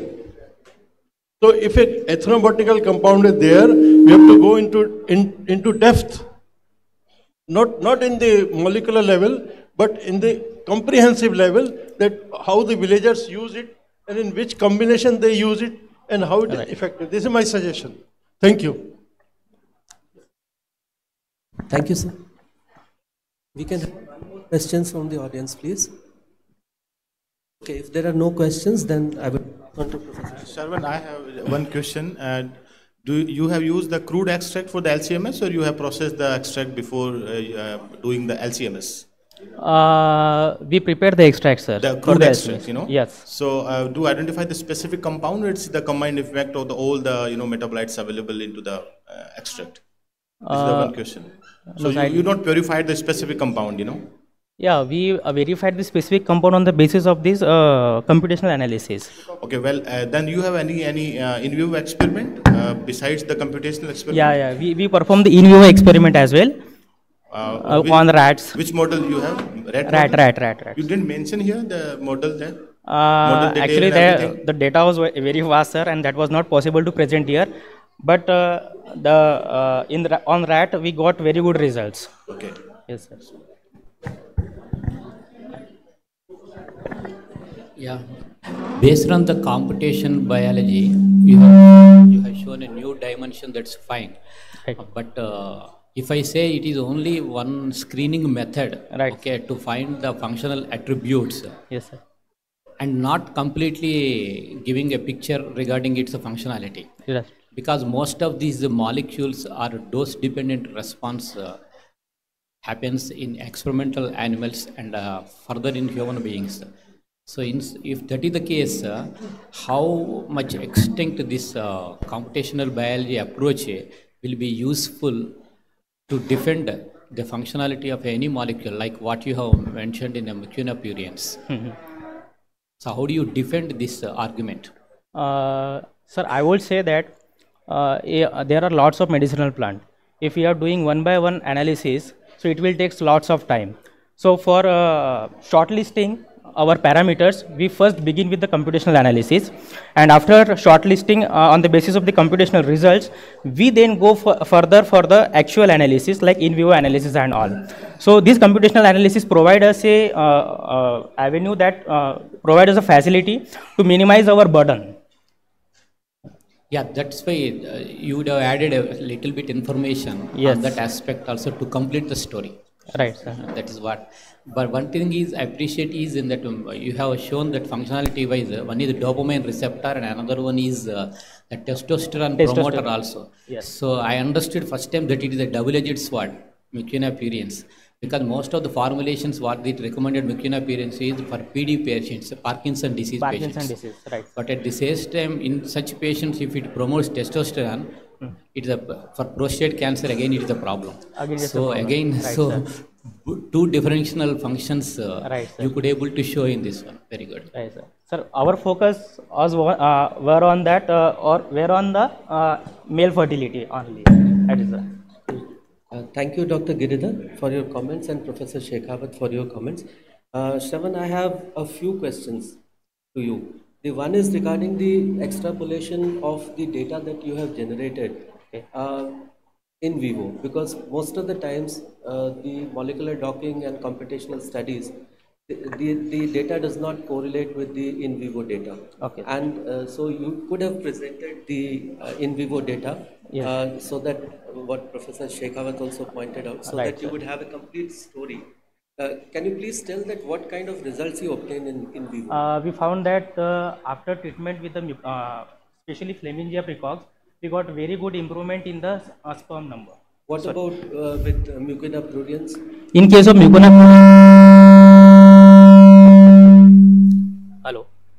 Hello. In case of Mucuna pruriens, we get improvement in the sperm number, but not like that of the Flamingia precox. Okay, we use the cyproterone acetate as a molecule which imparts the infertility. But after treatment with the Mucuna prurient in the CPA treated rat, we get better result in case of the Flamingia precox. But Mucuna pruriens is better known as an anti-Parkinson. It is also known for that so how do you take care of the toxicity which is associated with Mucuna pruriens? Because the toxicity that is associated with Mucuna pruriens. The toxicity, we did not notice the toxicity with the Mucuna pruriens, sir. In fact, it increases the health of the rat. Somehow it increases the it increases the weight even more than the control rats. So weight is one of the parameters.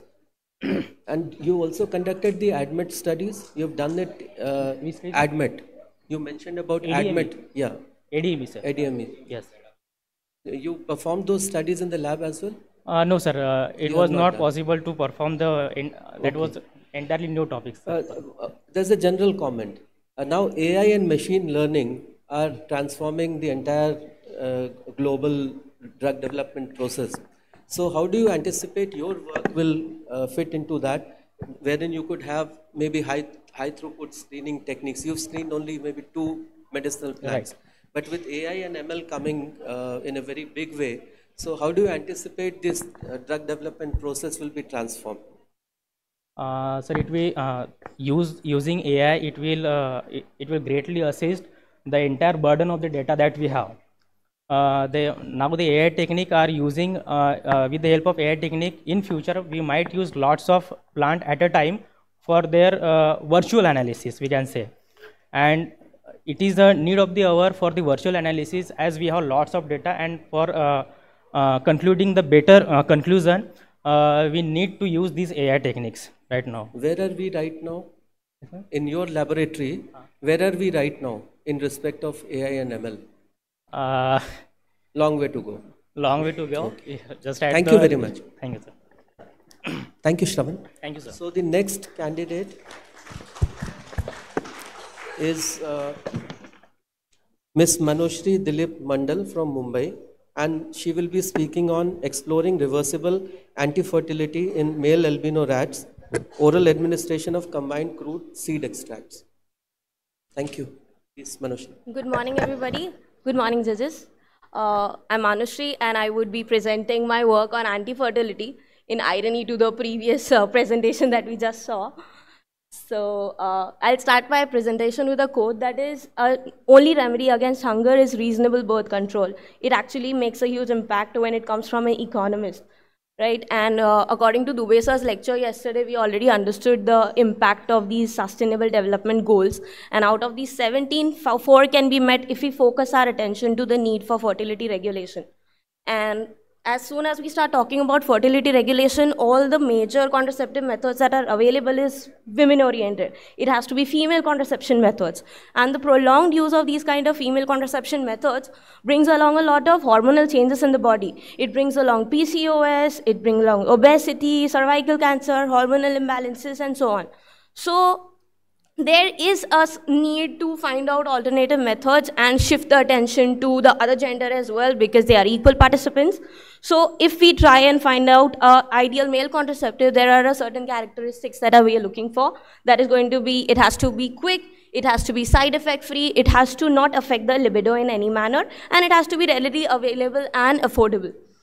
So there are a lot of male contraceptives in the study right now, under study, out of which one is particularly interesting because it's being developed in India in IIT Kharagpur. That's by Dr. Guha, and that method is known as reversible inhibition of sperm under guidance. So there is this polymer they are trying to inject in the vas deferens, which is going to create a mechanical blockage for the sperm. So what is happening here is all of these methods are either heavily hormone oriented or they are some sort of invasive method which is not going to be accepted to the masses here.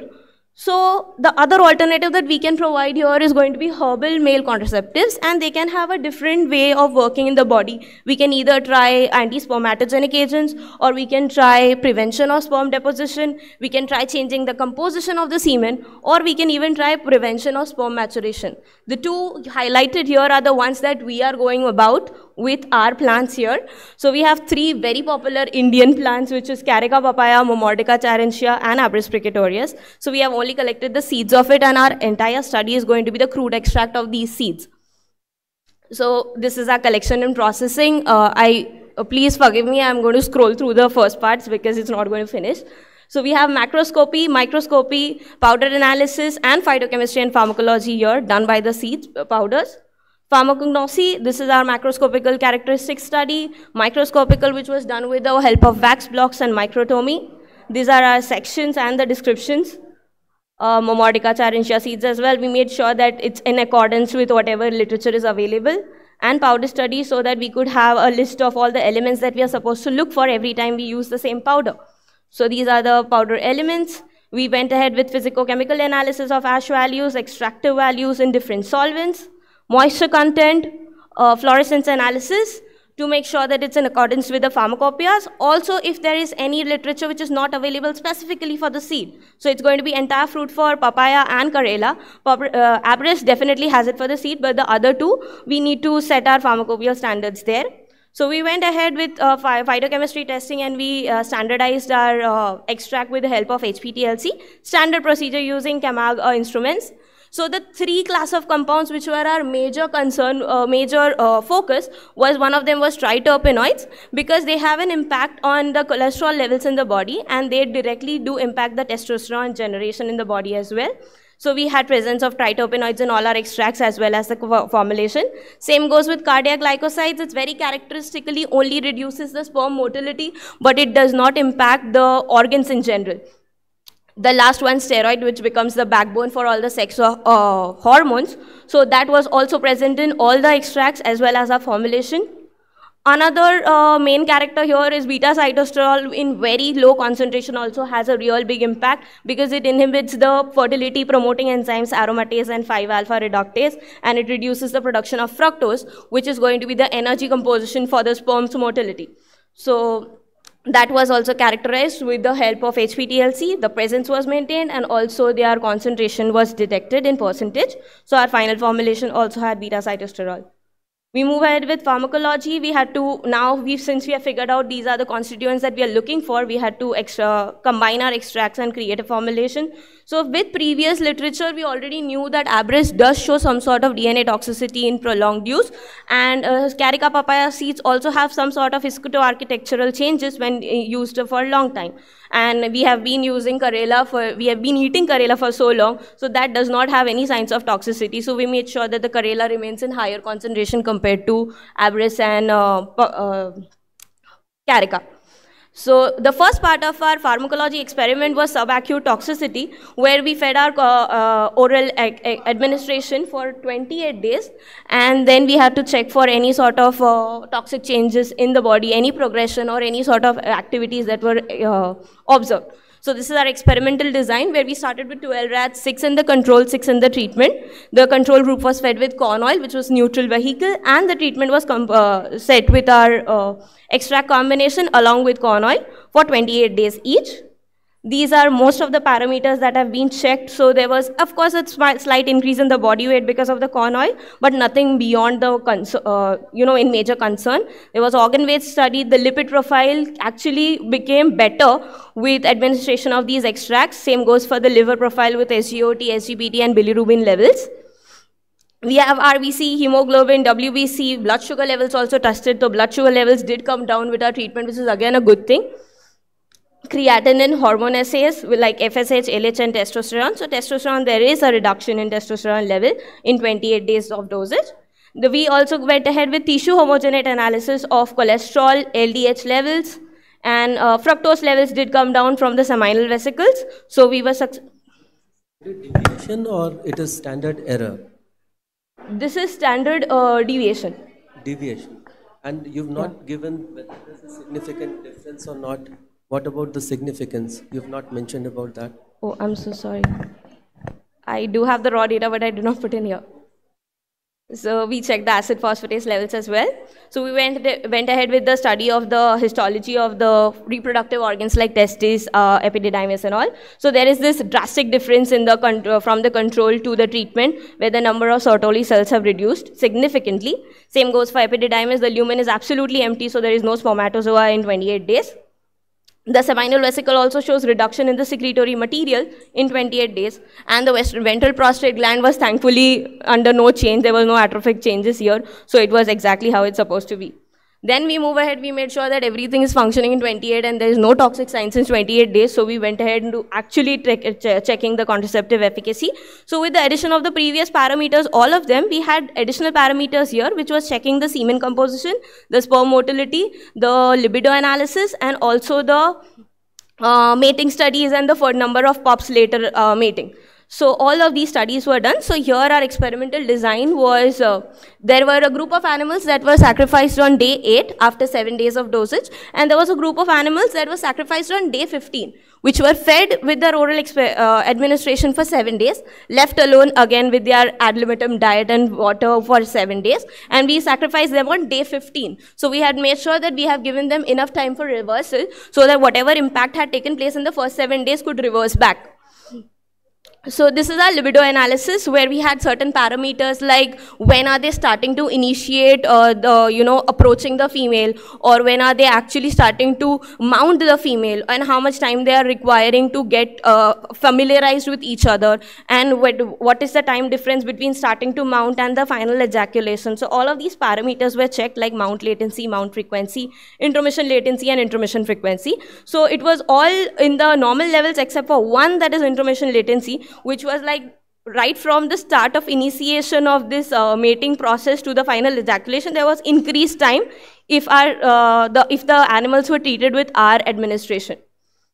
We went ahead with semen analysis. It showed 50% reduction in fructose levels. So definitely the sperms did not have enough energy. And there was 95% reduction in the number of motile sperms. There was 85% reduction in the number of total sperm count. And all of these changes were reverted back to normal after 8 days of withdrawal of the treatment. we went ahead with fertility analysis, so we made sure that all the female rats who had just mated completed their gestational period, so they had their pups. So all the groups which had the treated female rats did not have any pups at all, and all the female rats which had mated with the reversal group had the equal number of pups as in control. So our formulation definitely works here. Same parameters again repeated for the 7-day treatment as well. So we had body weight, organ weight, blood parameters, the hormone assays, lipid, SEOT, bilirubin, and all the same parameters. So if they did not have any major impact in 28 days, it did not have any much impact in the 7 days as well. And we move ahead to the histoarchitecture, where the changes that happened in 7 days actually came back to original levels in the reversal group. Same goes for epididymis, where the lumen was absolutely empty in 7 days but did come back to reversal levels. And the seminal vesicles, also the content which had decreased has come back. And there was absolutely no change in the ventral prostate gland. We moved ahead with trying to formulate and actually create a tablet. So these were the compositions that were added. And we also made sure that we stick to the standard parameters of the tablet preparation and checked how they disintegrate, how hard are they, and all those parameters were also checked. These are our key results, that in 7 days we had total reversibility in the total sperm count, the motile, number of motile sperms, the fructose content in the semen, and the average number of pups that were in the litter. The libido remains unaffected throughout. And all of these parameters showed slight variation but did come back to normal range after 8 days of reversal. So this is our conclusion. We are trying to have a formulation which is from the seeds, which are generally regarded as waste, which are not used throughout, but they do have several mentions and utilization in herbal medicine. So contraception is absolutely 100% effective, and the reversal is also 100% effective in 7 days. So this formulation is orally bioactive and promises to be non-toxic. So this is our tentative proposal of how we would actually set this in drug consumption, because as we know that the females would have a 28-day cycle where they are not going to be equally fertile for the entire 28 days. They are going to be fertile for 11 to 16. So we would try and advise this for the previous week, that is day 4 to day 10. If the male decides to take this contraception for the day 4 to day 10, he's going to be automatically be infertile for the next week, coming week. So with the administration of the drug in that week, we are going to ensure total contraception for the entire month. That's just our current tentative planning of how this drug might actually work.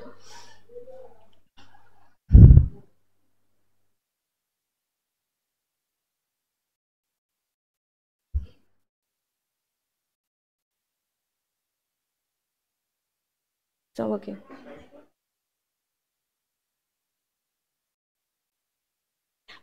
So these are our future aspects. Of course, this is a very crude work. This is just the basic work to try and prove that this actually is possible.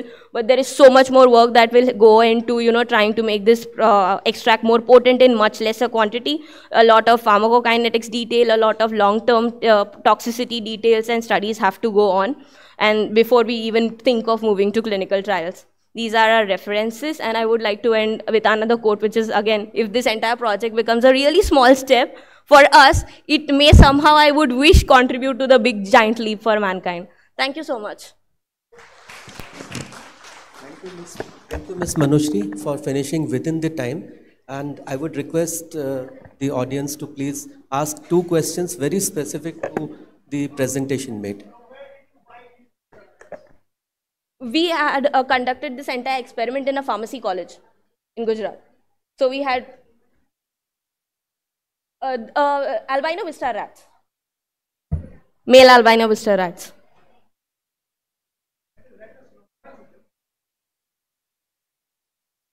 Yes, sir.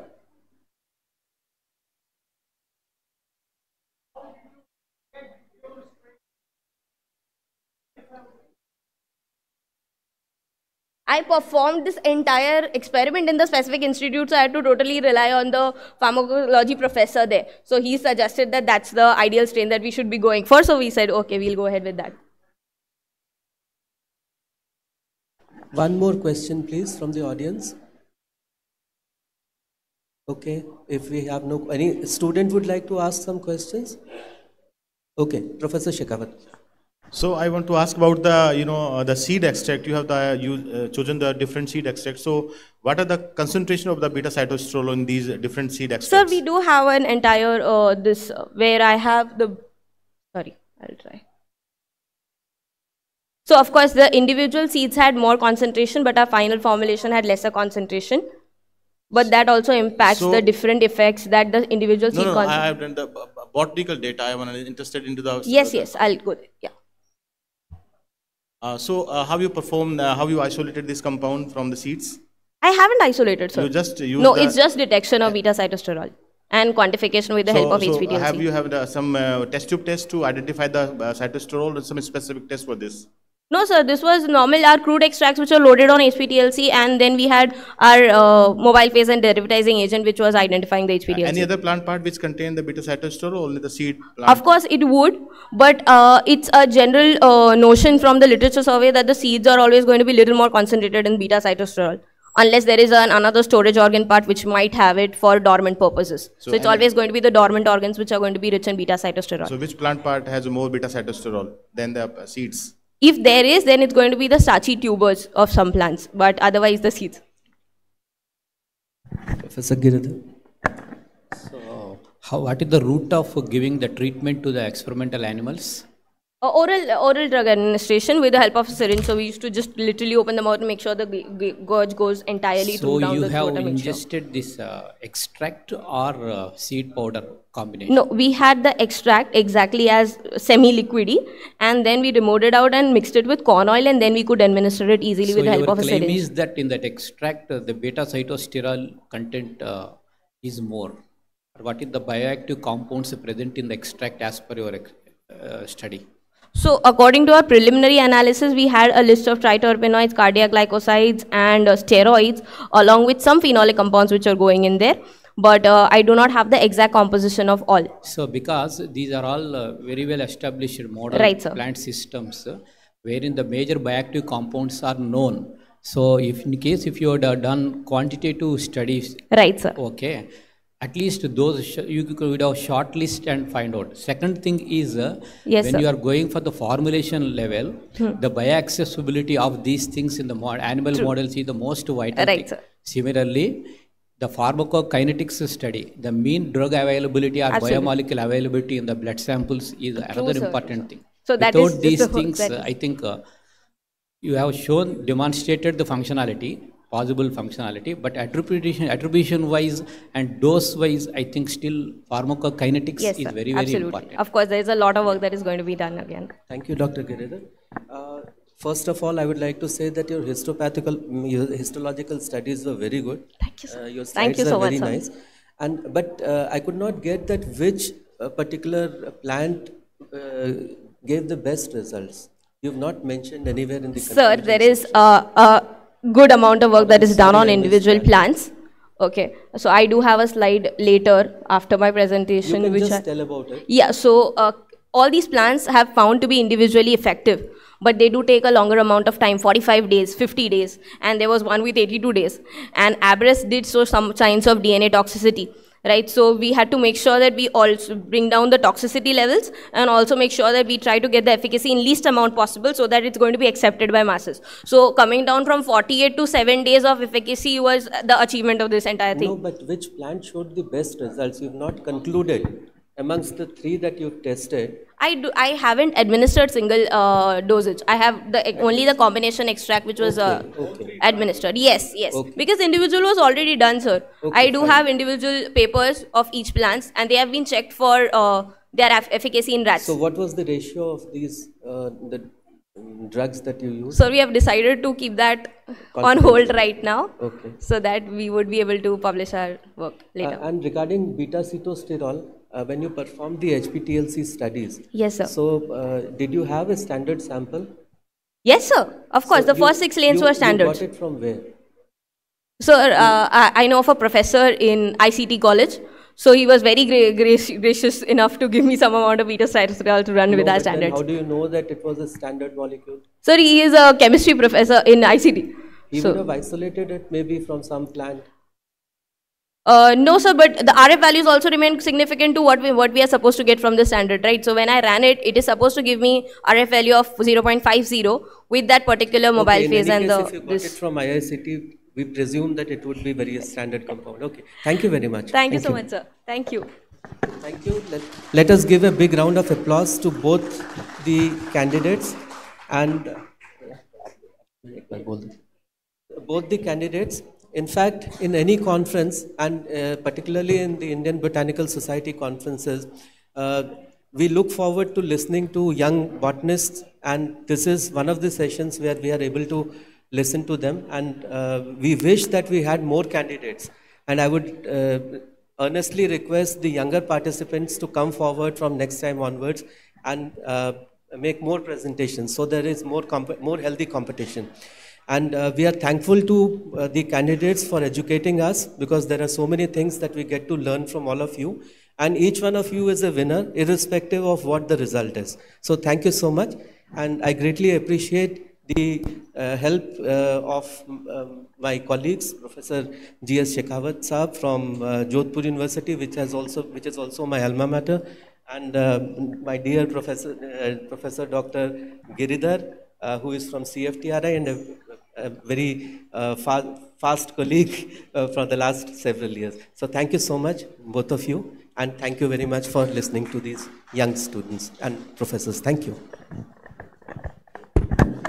Yes, thank you. I thank all the judges and the presenters. So now we will be moving to the next scientific session, that is 7. And may I request Professor Anuma Pereira to come forward, and the session will be chaired by Professor S.M. Reddy. Sir, please come forward. He is not there?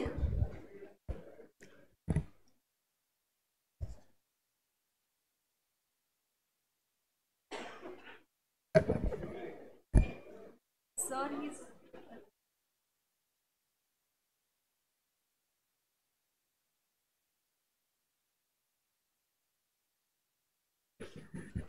Okay. If he is not there, we'll take him in next. Then I'll request Professor Nana Ramaswamy sir to please chair this session. Next time. He is there? Okay. Okay. Ma'am, come.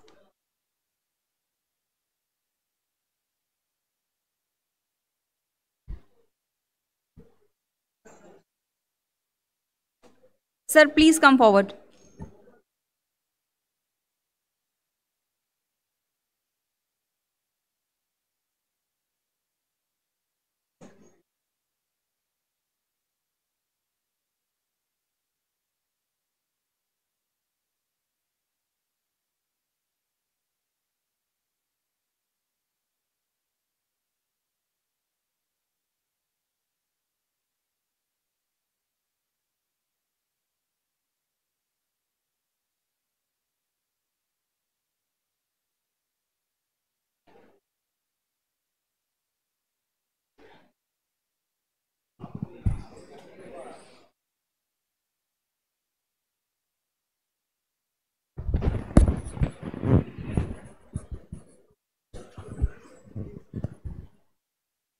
Good morning to all of you.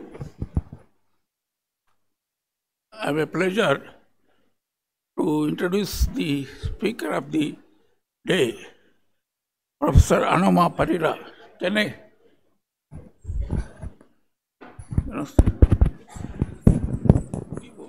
She has come? Yes, she's come.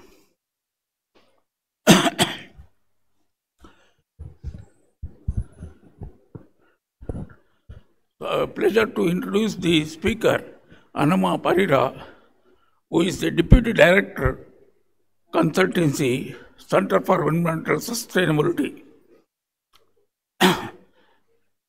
She has a broad research interest, lies within the fields of biodiversity, conservation and management, ecology of tropical ecosystems, and restoration of departmental habitats, the diversity, biogeography, evolution of local plants and algae and cycads in Sri Lanka. She is a member of IUCN Species Survival Commission, Western Ghats Plant Specialist Group 2019 to date. She is a Fulbright Research Scholar, worked in USA from 2016 to 17. Is a member of National Biodiversity Task Force, Forest Department, Sri Lanka from 2014 to 2017.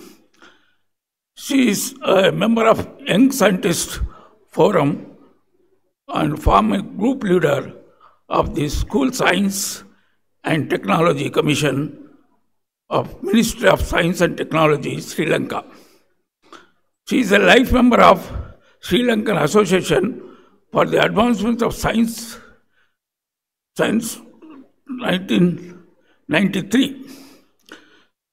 She is running many research projects like restoration of old growth plants, pine plants, similarly soil carbon sequestration in natural and agricultural landscapes, characterization of ecological, biochemical and genetic features of Sri Lankan cycles, species distribution and natural regeneration of tropical important forests of Sri Lanka. She is working on diversity and distribution of Trinopolis algae in Sri Lanka, Tentropolis in Sri Lanka, pollen of Sri Lankan flora, dieback of mountain forests, micromorphological, biochemical and molecular characterization of mung seed.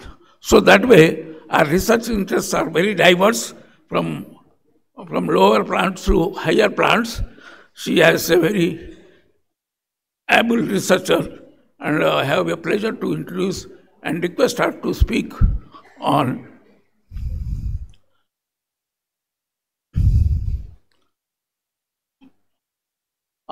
nexus between endemism and climate change and the challenge of conserving endemic plants in the Western Ghats, Sri Lankan biodiversity hotspot. Thank you very much. Bye.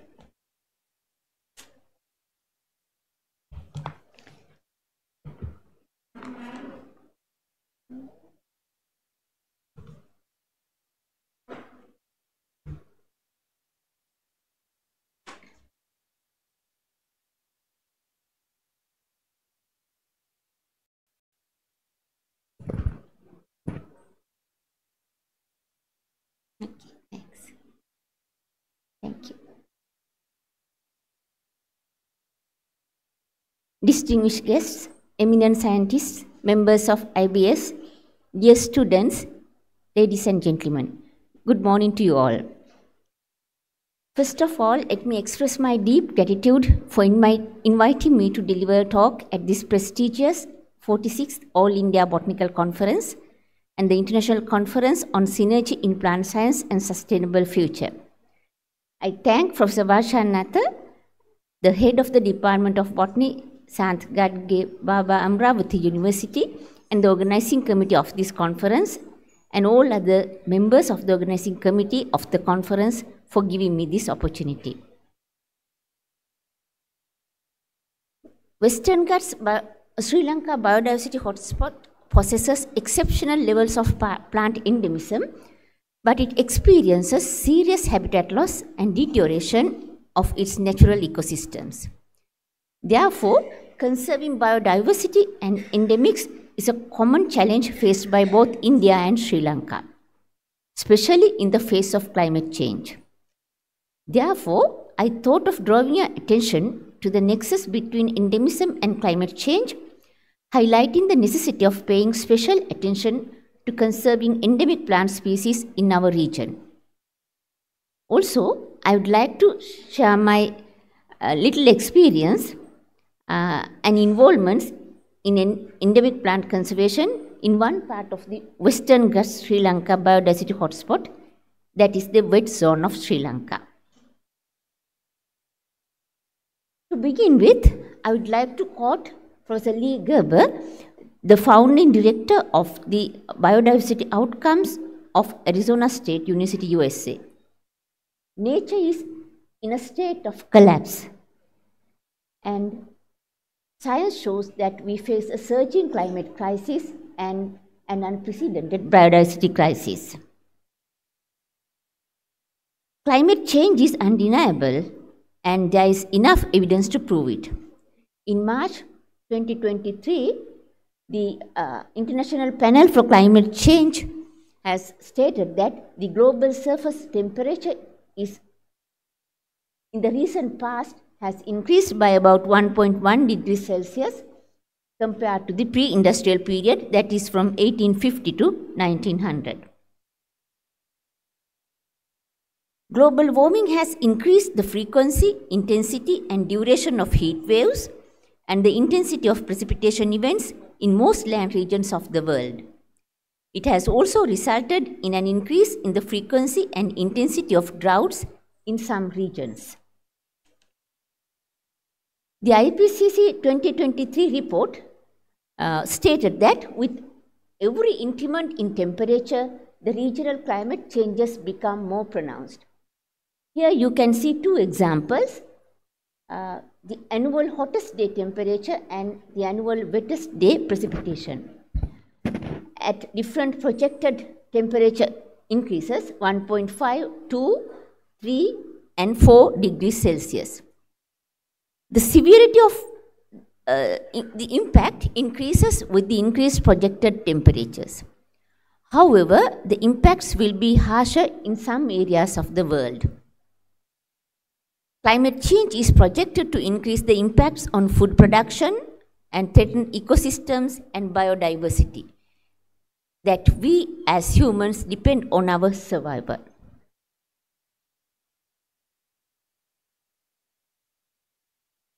Biodiversity refers to all living things, including plants, bacteria, fungi, animals, and humans. Scientists have estimated that there are about 8.7 million species of plants and animal species in existence, and only around 1.2 million of species have been identified or described so far. So the biodiversity is the most complex and vital feature of our planet. The natural ecosystems support a wealth of our planet's biodiversity. We know that ecosystems provide provisional, regulating, supporting, and cultural services. The sustainable ecosystems are essential to maintaining biodiversity and sustaining human life. However, despite its importance, biodiversity is disturbed due to unsustainable human activities.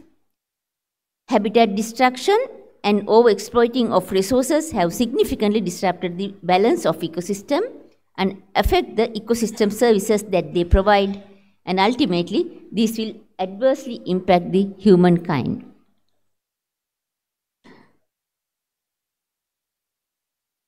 We know that the direct and indirect actions of humans are the main cause of habitat loss. Loss of biodiversity and species extinction are quite commonly discussing topics right now. Human activities have also accelerated due to the emission of greenhouse gases, and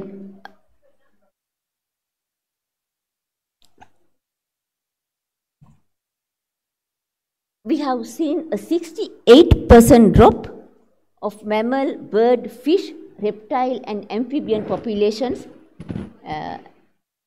from the period from 1970 to 2016, according to the Wildlife Report, the Living Planet Report 2020. And the IUCN has clearly stated that they have assessed total number of species about 150,000, and of these, around 48,000 are threatened with extinction. So the direct and indirect human activities are main reasons for these changes on loss of biodiversity, and actually we all know that the greenhouse gas concentrations in the atmosphere has been increased very rapidly, especially the carbon dioxide, methane, nitrous oxide, etc. has increased from 1850 to right now. It's a dramatic increase, and we all know that in overall, carbon dioxide emissions due to fossil fuel burning and industry have increased dramatically compared to other sources. So, you may have heard that very recently in October 26, the Nature Journal reported that the increased emission of hydrofluorocarbon gas, HFC 23. So, the HFC 23 is 14,700 times more powerful than carbon dioxide. So, based on the data from atmospheric monitoring stations, it has been found that half of these emissions have been coming from factories of China. So, that is, these are the kind of, gases that accelerate this climate change. So, therefore, it was highly discussed about at the Montreal Protocol, which was held in actually very recently in October 2023, this year actually. So, it was highly criticized at this forum. The changing climate may have severe impacts on biodiversity and destroy valuable habitats, and it also destroys species. So, it goes to degrade many habitats. In 2019, the IUCN announced that the climate change has currently affects almost 1,100 species on the red list, that is listed as threatened species, and causing their extinction. In the IPCC synthesis report, further says that the damage to the biodiversity is high in mainly in the tropical regions. So, you can see they have used global climate models to predict how this climate change has effect to our geographical ranges and species.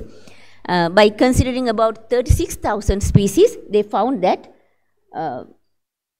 the animals and seagrasses in the tropical regions are highly affected due to increase of the global temperature. So, the global warming will expose thousands of species to dangerous temperatures in the coming decades.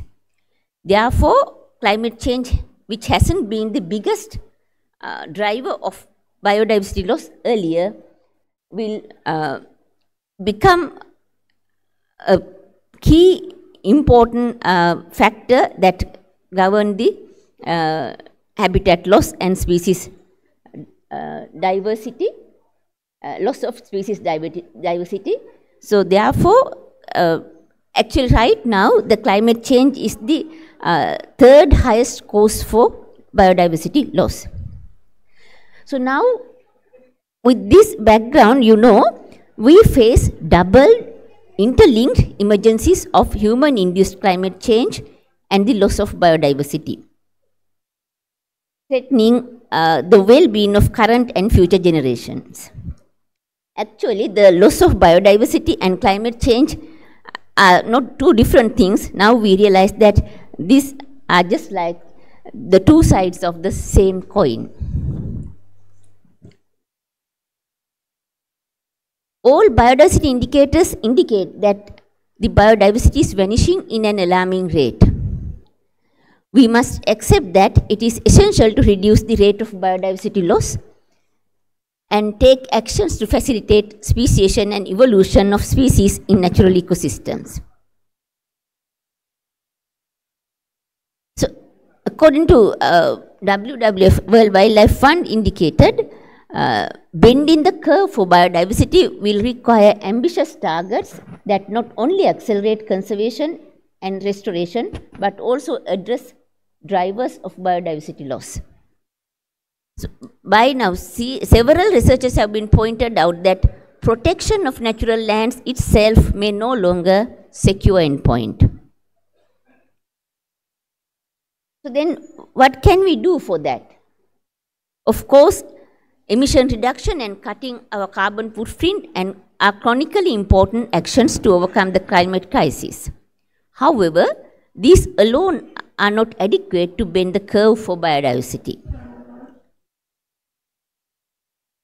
Climate change is a primary driver of biodiversity loss, but at present, we rely on biodiversity as part of the solution to the climate crisis. Protecting and restoring the nature for the benefit of people and the climate is a must.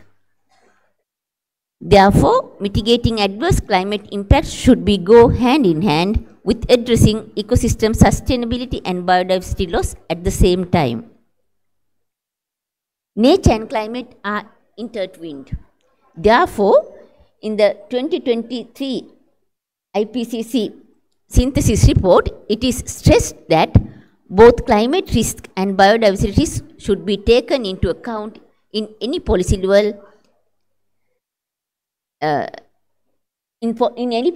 actions and put the biodiversity agenda at the same level of importance as climate change. So far, we put more concentration of climate change, but less attention was paid in this symposia and in other, important meetings on biodiversity. We appreciated, we acknowledged that it is declining, but every time people put more attention to climate change, but now we realize that we have to consider both together, both loss of biodiversity and the species extinction and the climate change together at the same level of importance. At the same time, enlightening people, including politicians, about the seriousness of twin threats, that is the climate change and species extinction, is also a necessity. As scientists, we have to understand that making our voices heard and influencing people to take the right actions to reverse some of the past devastating impacts that accelerate climate change and biodiversity loss are needed. Now we have fairly better idea about the climate change, their impacts and risks, etc. Protecting and restoring nature for the benefit of people and the climate is a must. Therefore, mitigating adverse climate impacts should go in hand, as I mentioned earlier, but for that we have to use multidisciplinary, coordinated and participatory approaches to tackle biodiversity loss together with the climate change impacts. Therefore, a new paradigm has emerged. It is called climate resilient development. So the IPCC introduced this in the recent report. In climate resilient development, transition in both human systems and ecosystems are expected to adapt and mitigate future climate change. So adaptation of climate and adaptation of ecosystems are also quite important to manage risks. Conservation and restoration efforts are essential to reverse the red and protect the species and reduce this extinction of species, and also to reduce the adverse impacts on natural ecosystems. Moreover, in this IPCC 2022 report, it says the importance of limiting the global temperature to 1.5 degrees Celsius to achieve a fair, equitable and sustainable world. So why 1.1 degrees Celsius versus higher levels? This is because the adaptation will be more difficult beyond this increment in temperature. So adaptation of plants, animals, ecosystems, agricultural activities, so everything is difficult if the global temperature is increased more than 1.5 degrees Celsius. If maintained within this limit, our world will suffer fewer negative impacts due to extreme weather events on resources, ecosystems, biodiversity, and food security. Also, in climate resilient development, ecological knowledge will be a focal point in guiding both short-term and long-term policy decisions, and therefore, as botanists, we have to start gathering information on biodiversity-rich areas and inhabiting unique species, and their ability to adapt to climate change. So we have to do it as early as possible and be prepared to help decision makers by providing research findings that are needed for decision making. Climate change may have a severe impact on areas rich in biological diversity and uniqueness. Some geographic regions are rich in biota, and some are very famous, so they contain some unique species that exist only in one geographic region. So normally we call them as endemic species. They usually occupy specific ecological and spatial niches within that specific biogeographic region. Even within that region, they have very specific spots or niches to survive. So, geographic regions with high abundance of such unique species or endemic species are called centers of endemisms. So, centers, however, by having more than 1,500 endemic species, all the biodiversity hotspots are included in centers of endemism. Centers of endemism under threat, so that means more than 70% habitat conversion are given here. So therefore, Western Ghats Sri Lanka biodiversity hotspot, that region is one of the center of endemism hotspot.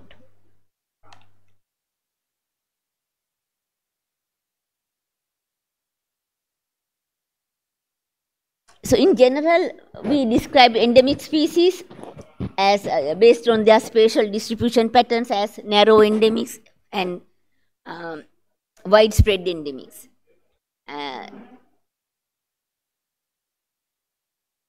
And similarly, based on the evolutionary history, we classify them as neo-endemics and paleo-endemics. So paleo-endemics are the old and narrowly distributed taxa that evolved in old and historically stable climates that lack extreme events. So neo-endemics are relatively young and narrowly distributed species proliferated from paleo-endemics, but promoted by many factors including topography and occurrence of novel environments.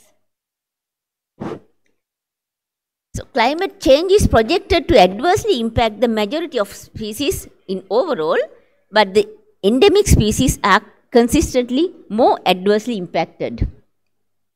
According to Mains, terrestrial ecosystems would be 2.7 times more affected than non-endemic natives, while 10 times more affected than introduced species.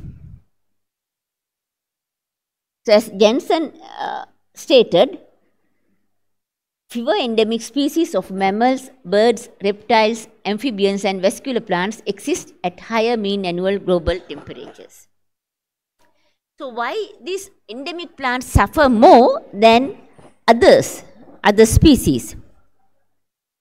As many researchers have pointed out, a stable climate over evolutionary time is a key condition for the origin and maintenance of centers of high plant and animal endemism. So the centers of endemisms occur where past climate fluctuations were mild and where mountainous topography or favorable ocean currents, etc. may exist. So the species will adapt to prolonged, rather stable climatic conditions through the development of niche and life history attributes, which may modulate the rates of speciation and extinction. Climate and associated environmental climate and associated environment have contributed to the evolution of niche and life history attributes of endemic species. So there are many scientists who work on genetics and epigenetics, so they know this process more than me.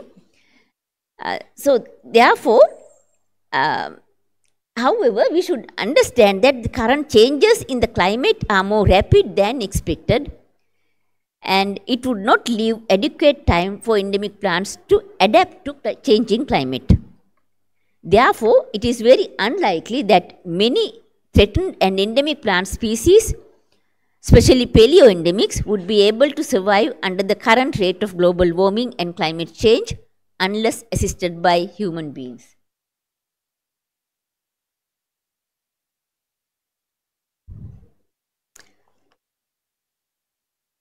So bending the endemic, bending the curve for biodiversity, and what can we do as botanists? Endemic rich countries with heavy human impacts on natural ecosystems, both India and Sri Lanka must consider this situation very seriously. We have to be equipped with the knowledge related to endemic plant species in our region to provide them in any forum where necessary to promote climate resilient development. So we must understand the adaptation of natural ecosystems and of the inhabiting species. Therefore, trait-based ecological studies are essential to be conducted in centers of high endemism. However, our knowledge on trait-based studies or these plant traits are very much poor or highly incomplete.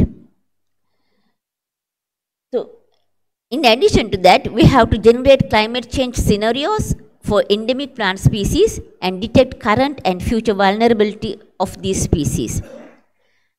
So, therefore, it is very essential to collaborate with scientists from other disciplines such as climatologists to investigate whether microrefugia and macrorefugia would remain relatively stable and capable of supporting high biodiversity under rapid climate change given appropriate conservation measures. So at this point, I would like to give some, outline some of my activities and involvements in conserving some endemic plant species in Sri Lanka. So, Sri Lanka is a small country of about 65,000 square kilometers, but it harbors quite a lot of endemic species. So, we have about 1,000 endemic species in the country. Of these 1,000 species, there are 350 plant genera containing endemic species. However, out of these 350 plant genera, 16 plant genera are endemic to Sri Lanka. And out of these 16 endemic genera, 11 are monotypic and 5 are polytypic. So, these 11 plant genera contain only one species, one endemic species, but the polytypic ones, except this one genus, the others are having few number of species per genus.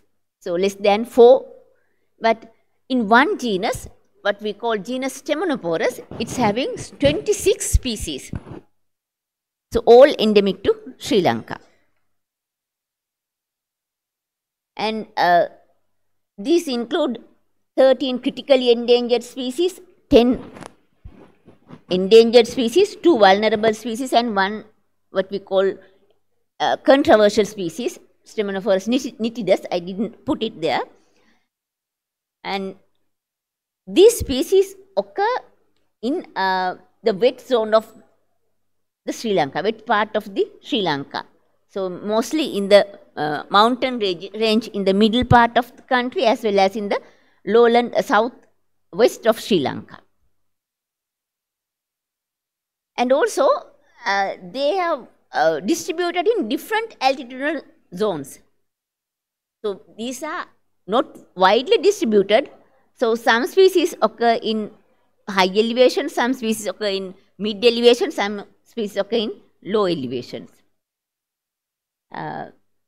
Especially below 900 meters, some species occur. And also they occur in wet, humid conditions, especially associated with rivers. So, mostly they occur even in a given river. They occur in very localized places, very specific places, not everywhere. And also their seedlings are very sensitive to dry conditions.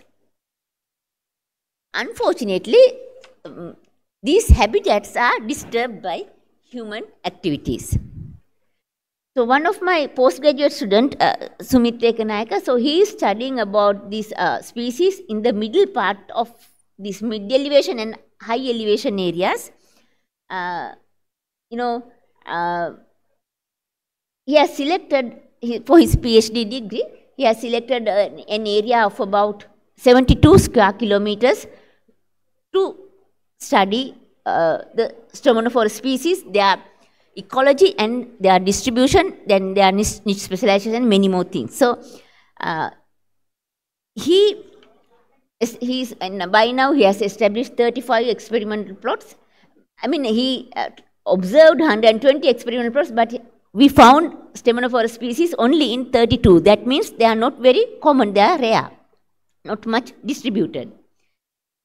And we found that they are much disturbed due to selective logging. Some of the areas are disturbed. So this is inside a sanctuary and Sripada conservation area, and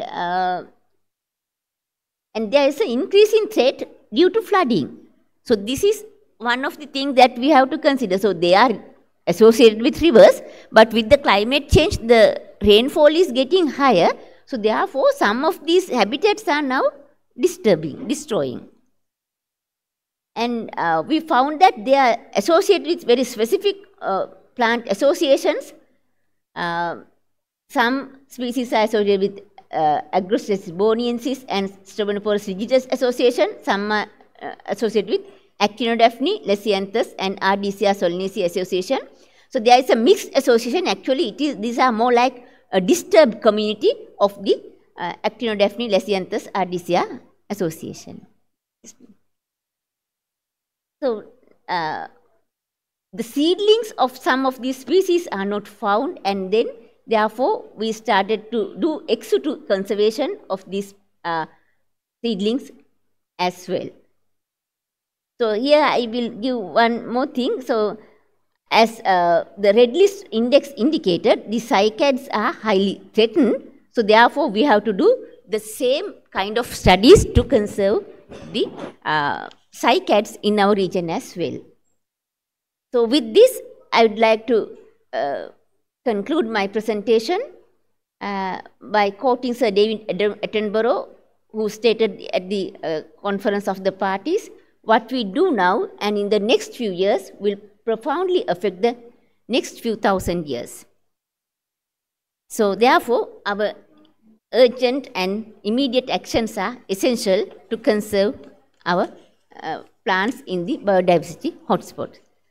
So because of the time limit, I conclude my presentation, and I thank everybody who helped for this, conducting this research. Thank you.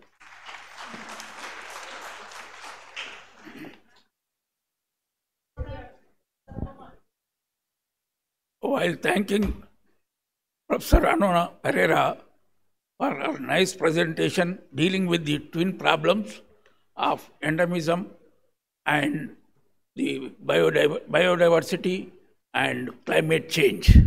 She has nicely presented within a short time available. I congratulate her for her nice presentation, and due to we are a shortage of time, I take liberty in requesting Professor Bhatnagar onto the dais.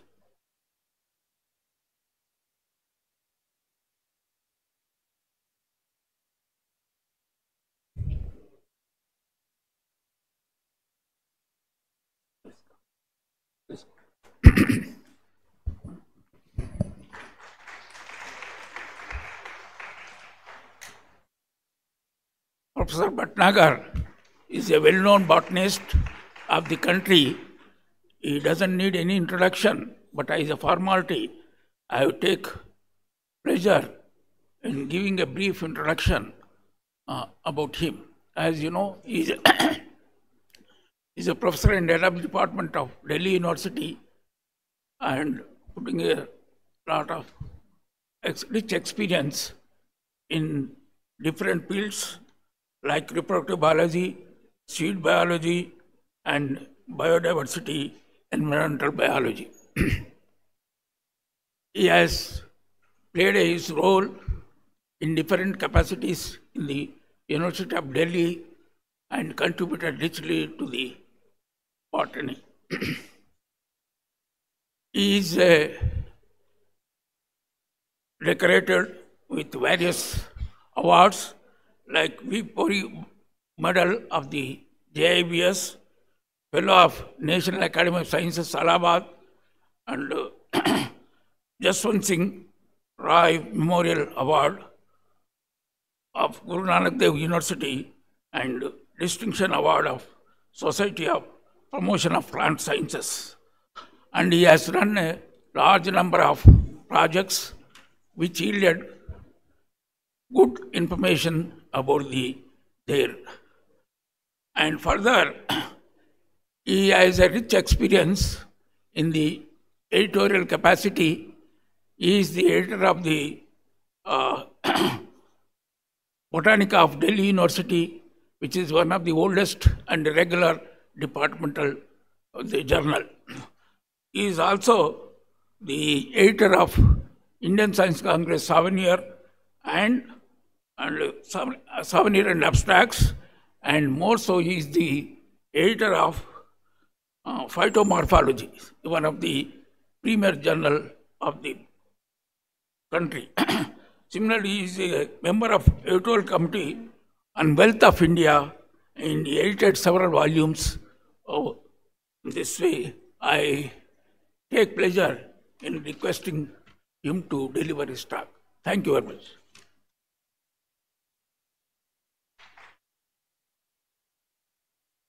Namaskar, good afternoon. I should issue a disclaimer. I retired from Delhi University about 10 years ago, and I am not anymore in active research. But I continue to discharge my societal responsibilities as a scientist. And one of the duties which I have found very fruitful has been as a member of Genetic Engineering Appraisal Committee, which was in the first phase, 98 to 2006, Genetic Engineering Approval Committee, which was more powerful than what it is now when I was a member in 18 to 22, that is Genetic Engineering Appraisal Committee.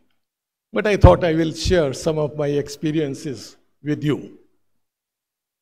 See, one of the things that we all know is that we Indians are very fortunate in that we have bright sun, very good soil over most of the country. We have adequate water if we use it wisely. We have a good diversity of wild plants as well as cultivated plants. We have robust farming communities who have been cultivating, tilling land for centuries. We have also good agricultural research infrastructure, and we have supporting state governments and central government. These are very fortunate things. We know also that we are the largest producer and major producer of many crops. And we are now self-sufficient in our food requirements. We even export many of the agricultural products and commodities. The question that we must all answer now is, why are our farmers unhappy? Why are they agitating? Why is it that 70% families that live in rural areas are finding it difficult to come out of poverty, which they have been facing for centuries, while they can see that the urban people are coming out of this and probably having a brighter life. Maybe more pollution, but if we have vehicular pollution, the rural people are having pesticide pollution. So we need to attend to their problems, and my feeling is that one of the ways that we can do is by increasing crop productivity drastically. We need a breakthrough, and by reducing the cost of the inputs. Governments have been doing their bit. You know, we have so many subsidies, we have loan waivers, we have direct fund transfers, we have also, you know, rural employment schemes, compulsory schemes also under the name of Mahatma Gandhi. Not compulsory, but rather those are schemes which provide guaranteed employment for about 100 years to everyone who needs it in the villages. So we have many of these things. All the fertilizers and pesticides are also subsidized. But what is the problem? The problem really has a solution in increasing productivity and decreasing the cost of inputs. So I will begin with some of the data that is at my disposal. And let me tell you that in 1998, when I first entered GSE, I was myself quite skeptical about genetic modification. But with times, I have changed my views, and I will tell you why. So the first slide that I would like to show you, okay, I have to, I think, change myself, gives you some figures. We have 140 million hectares under food crops. 90 hectares is the gross area under cultivation, but 140 million hectares under food crops. Then we get 330 million tons of food grains every year. Last year we had 330 million tons. And this has been going up by 2 or 3 millions year after year. So there is some progress. Then look at the productivity part. And there you find that there is also an increase in productivity year after year. But if you take the average increase in productivity after the Green Revolution phase, then this averages out to about 1.6% per year. And compare with China.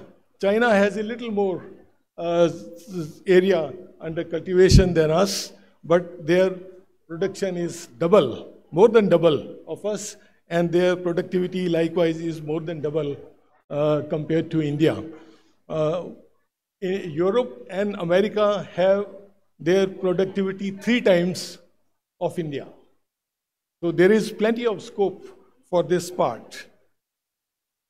Well, this could be a farmer with a tractor also, but what is important here is to show the lowest rung, and I want to just point out that the real pain of the farmer is in buying the inputs. And I have interviewed farmers who tell that, Bhai Sahab, if we pay honestly for water, electricity, labor, seed, pesticides, fertilizers, then farming is a losing proposition. If the farmer pays himself a minimum daily wage, then he loses in his crop rather than earning any profit. What are the causes of why he needs so much inputs? What keeps our productivity down? Some mention has been made. Fungal pathogens alone cause something like, say, 15 to 40% or even more loss in major crops. And according to the Ministry of Agriculture and Farmers' Welfare, last year the loss was 14.45%. Insects are also major cause of the loss, and you can see the loss as it was determined by Dhaliwal et al. But last year the loss was 17.5%. And lest Professor Trivedi gets annoyed, I must mention that the nematodes cause about 7% loss to the crops every year. To solve this problem of pests, which include pathogens, what do we do? Number one, pests cause a loss to production which is as much as 2 lakh crores per year. And farmers use technical grade pesticides to the tune of more than 62,000. This has to be diluted to as much as, say, 25 ppm or 30 ppm for use. So it's a huge quantity of pesticide that is indiscriminately used, sometimes even without the use of a mask.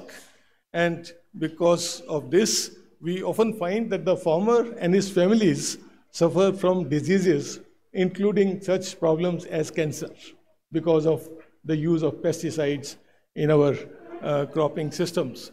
Insects have developed resistance, and about 25% of pesticide in our country has been estimated to be spurious or of low grade, as per the Pesticide Association of India. A serious problem is also that the non-targeted biodiversity is affected. Honeybees, beetles, butterflies, moths, wasps, which pollinate our crops are also 85% of our crops, not wheat and rice, but other vegetable and food crops, fruit crops are also affected, and their productivity has been also going down because of the use of pesticides. This is not a new problem. In 2004, in Hindustan Times, there was an editorial which said, which you can see in the second column, that there is a severe crisis of rising input costs and stagnant productivity. In fact, the problem has begun right since the independence. Before independence, it was there, but agriculture has continued to be a neglected field even after independence. Now only the situation has become aggravated, and our farmers are very often on the warpath. There are serious issues which must be tackled for sustainable future. That is why, I choose this topic. One of the issues is that we have almost 55% or 56% of our land under agriculture.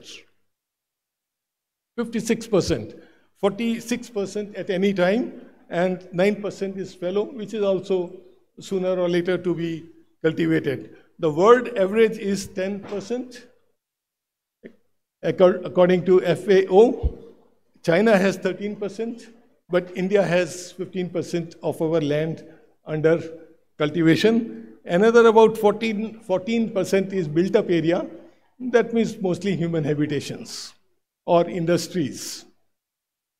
Now tell me, I ask this question to everyone, that if we have 56% area under agriculture and 14% built up area, then is it possible to have 33% area under forests, which the experts recommend, to meet the requirements of mitigation of climate change, to cut down on our cycles of drought and floods, loss of biodiversity?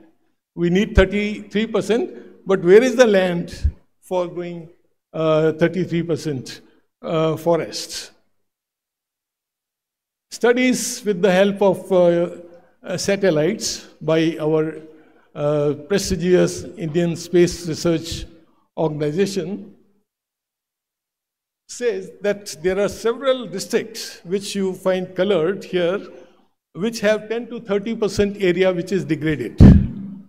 The government of India puts the degraded area at 90%, some or the other form of degradation. Even that, some degraded land is used, it is saline, or it is waterlogged, or it is sandy, or it is snow-covered, or other forms of degradation. It is scrubbed. Some of it is used, but not to a good extent. And therefore, we know also that conventional attempts are made to recover these areas, but these have not been very successful on a large scale. And we find that genetic modification offers an opportunity to develop crops that can be grown in some of these degraded areas, like, for example, saline areas or drought-affected areas, and so on. Water is another very serious issue. There's, I think, some sound all the time coming from behind. I'm not sure I'm addressing here or there. Or maybe some background music, maybe there. See, in 2013, UNICEF had estimated that by the year 2050, 85% of our water will be used in agriculture. But as per Terry, this percentage is already reached last year. The problem is that 85% of the land goes into agriculture and very little is left for domestic use or industry, just 6% each. And that is why we find shortage of water in different parts of the country. But it is possible with the help of GM, GE technology to develop crops that would require less water, would be more water efficient. For example, if we develop dryland rice, it will cut down our requirement of water in agriculture by as much as 25%.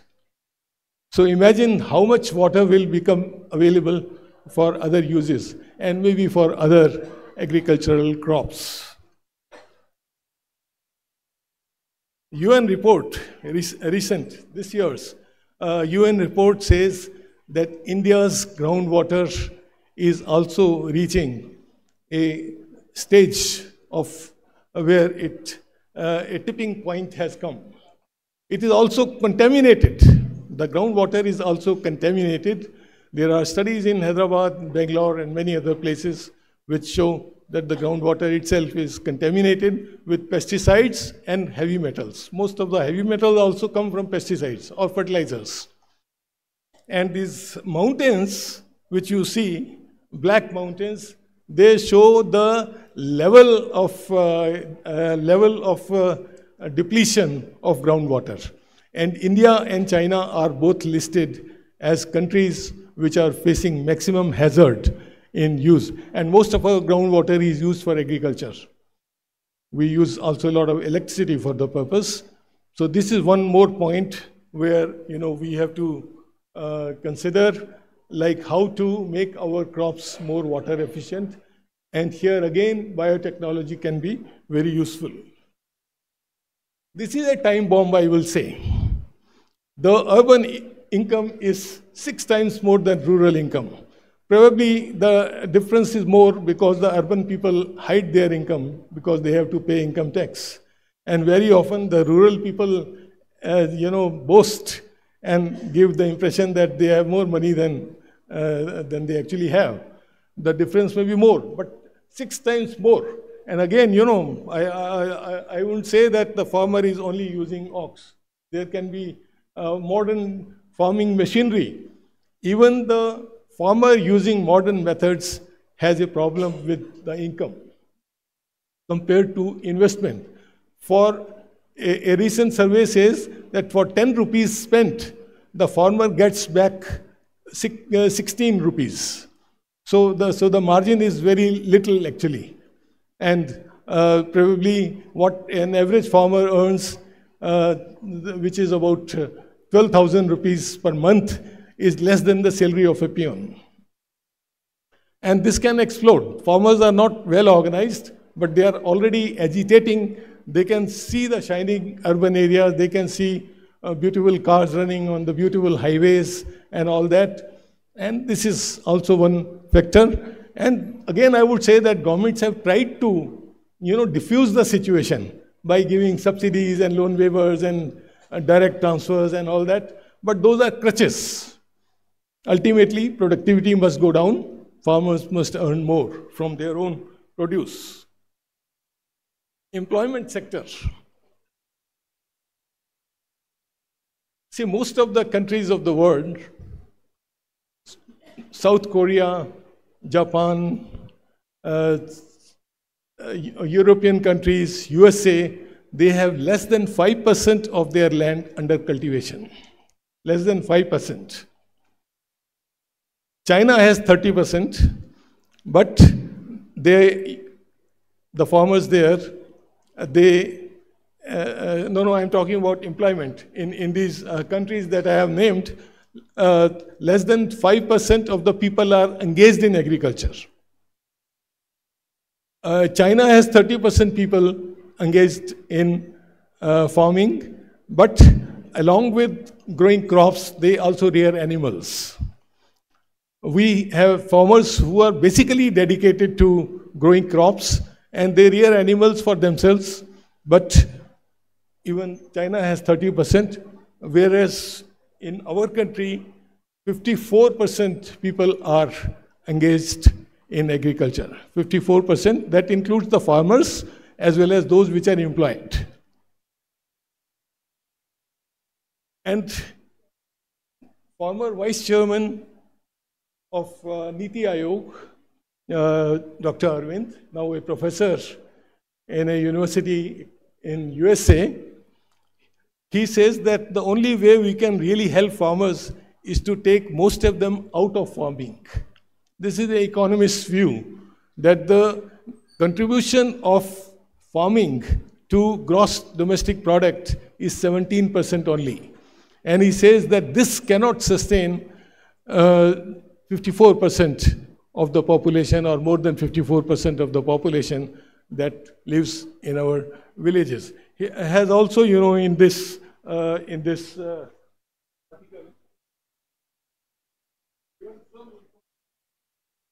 how many people in different are employed in agriculture.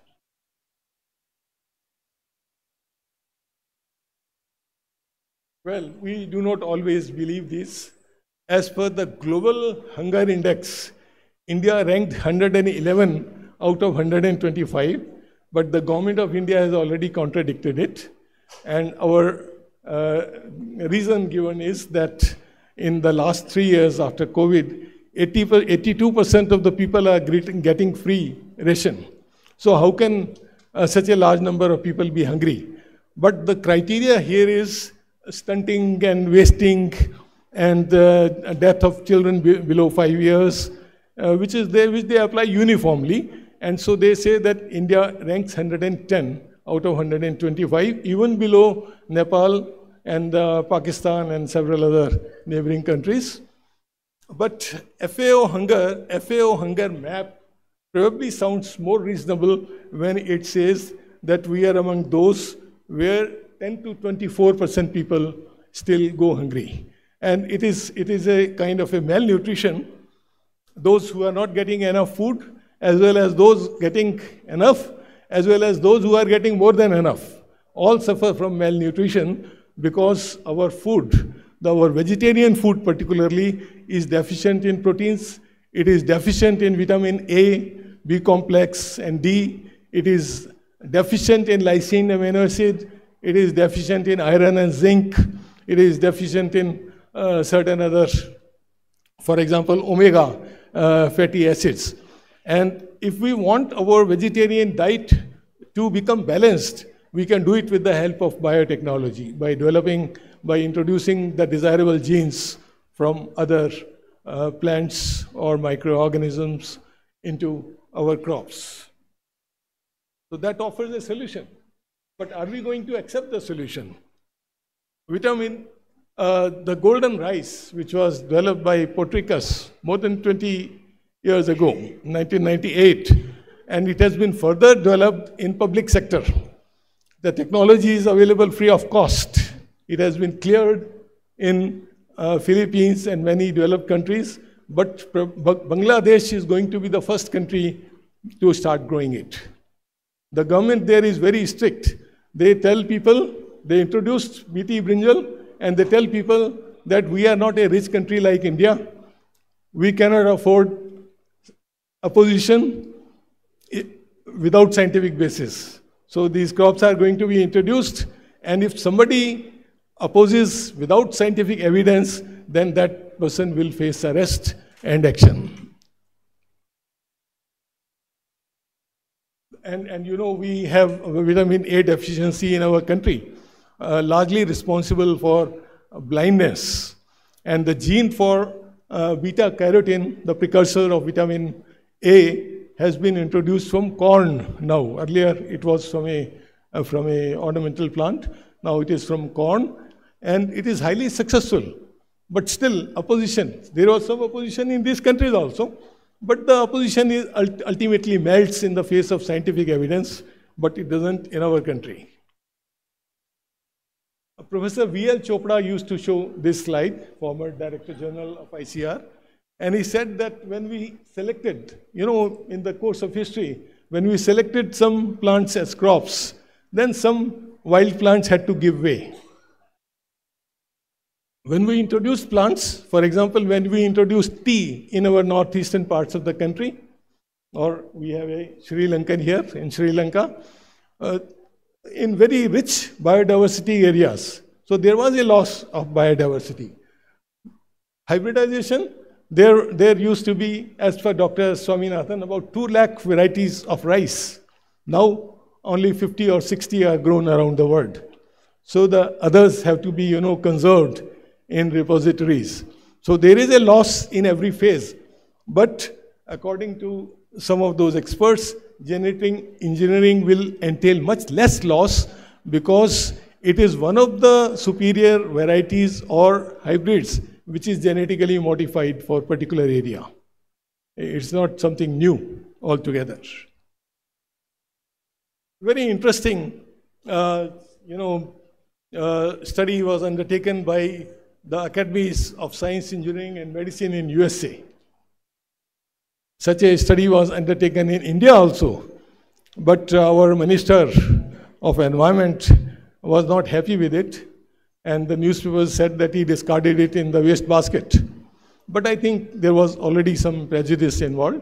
But here you can see that the study, which was conducted over a period of 3 years by interviewing thousands of people, studying almost all publications that appeared on the subject, organizing seminars and symposia, and then the conclusion is that it has favorable outcomes for farmers, reduced crop losses, the decreased application of pesticides, good evidence, reasonable evidence that there is no harm coming to the animals, no change in pattern of cropping, no difference between those who are growing GE and those who are not, and there is no example to show adverse environmental effect on the wild plants or the conventional crops, and there is no harm to pollinating insects or to the seed dispersal agents. So this is a very important study which is often quoted. I will not go into the techniques involved in transformation, which forms part of every textbook, but I will just like to devote a minute to this. There is a host plant, a gene is introduced in it, a selection of the modified cells is done with the help of selection markers, and then single cells that are modified are regenerated in tissue culture, and then they give rise to plants, and they give rise to 3 kinds of plants. One, where the gene is introduced, but there is no expression of gene. Second, the gene is introduced, there are abnormalities. And third, where the gene is introduced and only the targeted trait is seen. So some people, they would criticize that GM results in abnormalities. Yes, it does. But those are to be rejected at this stage. And believe me, I have visited Syngenta and Monsanto and several other companies. They will tell that genetic modification itself takes 1 year, and then the evaluation takes 10 years. Because to see that the trait is stably incorporated, you have to grow the crop year after year. You have to carry out molecular biochemical studies, animal studies, even human trials before a crop is introduced. Professor Pentel, who who has developed the mustard crop, he took 18 years to develop GM mustard, 18, including research and then the regulatory procedure, 18 years.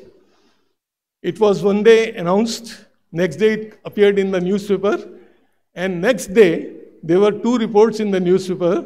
One farmer leader said that the GM mustard is toxic. In 24 hours he discovered that it is toxic.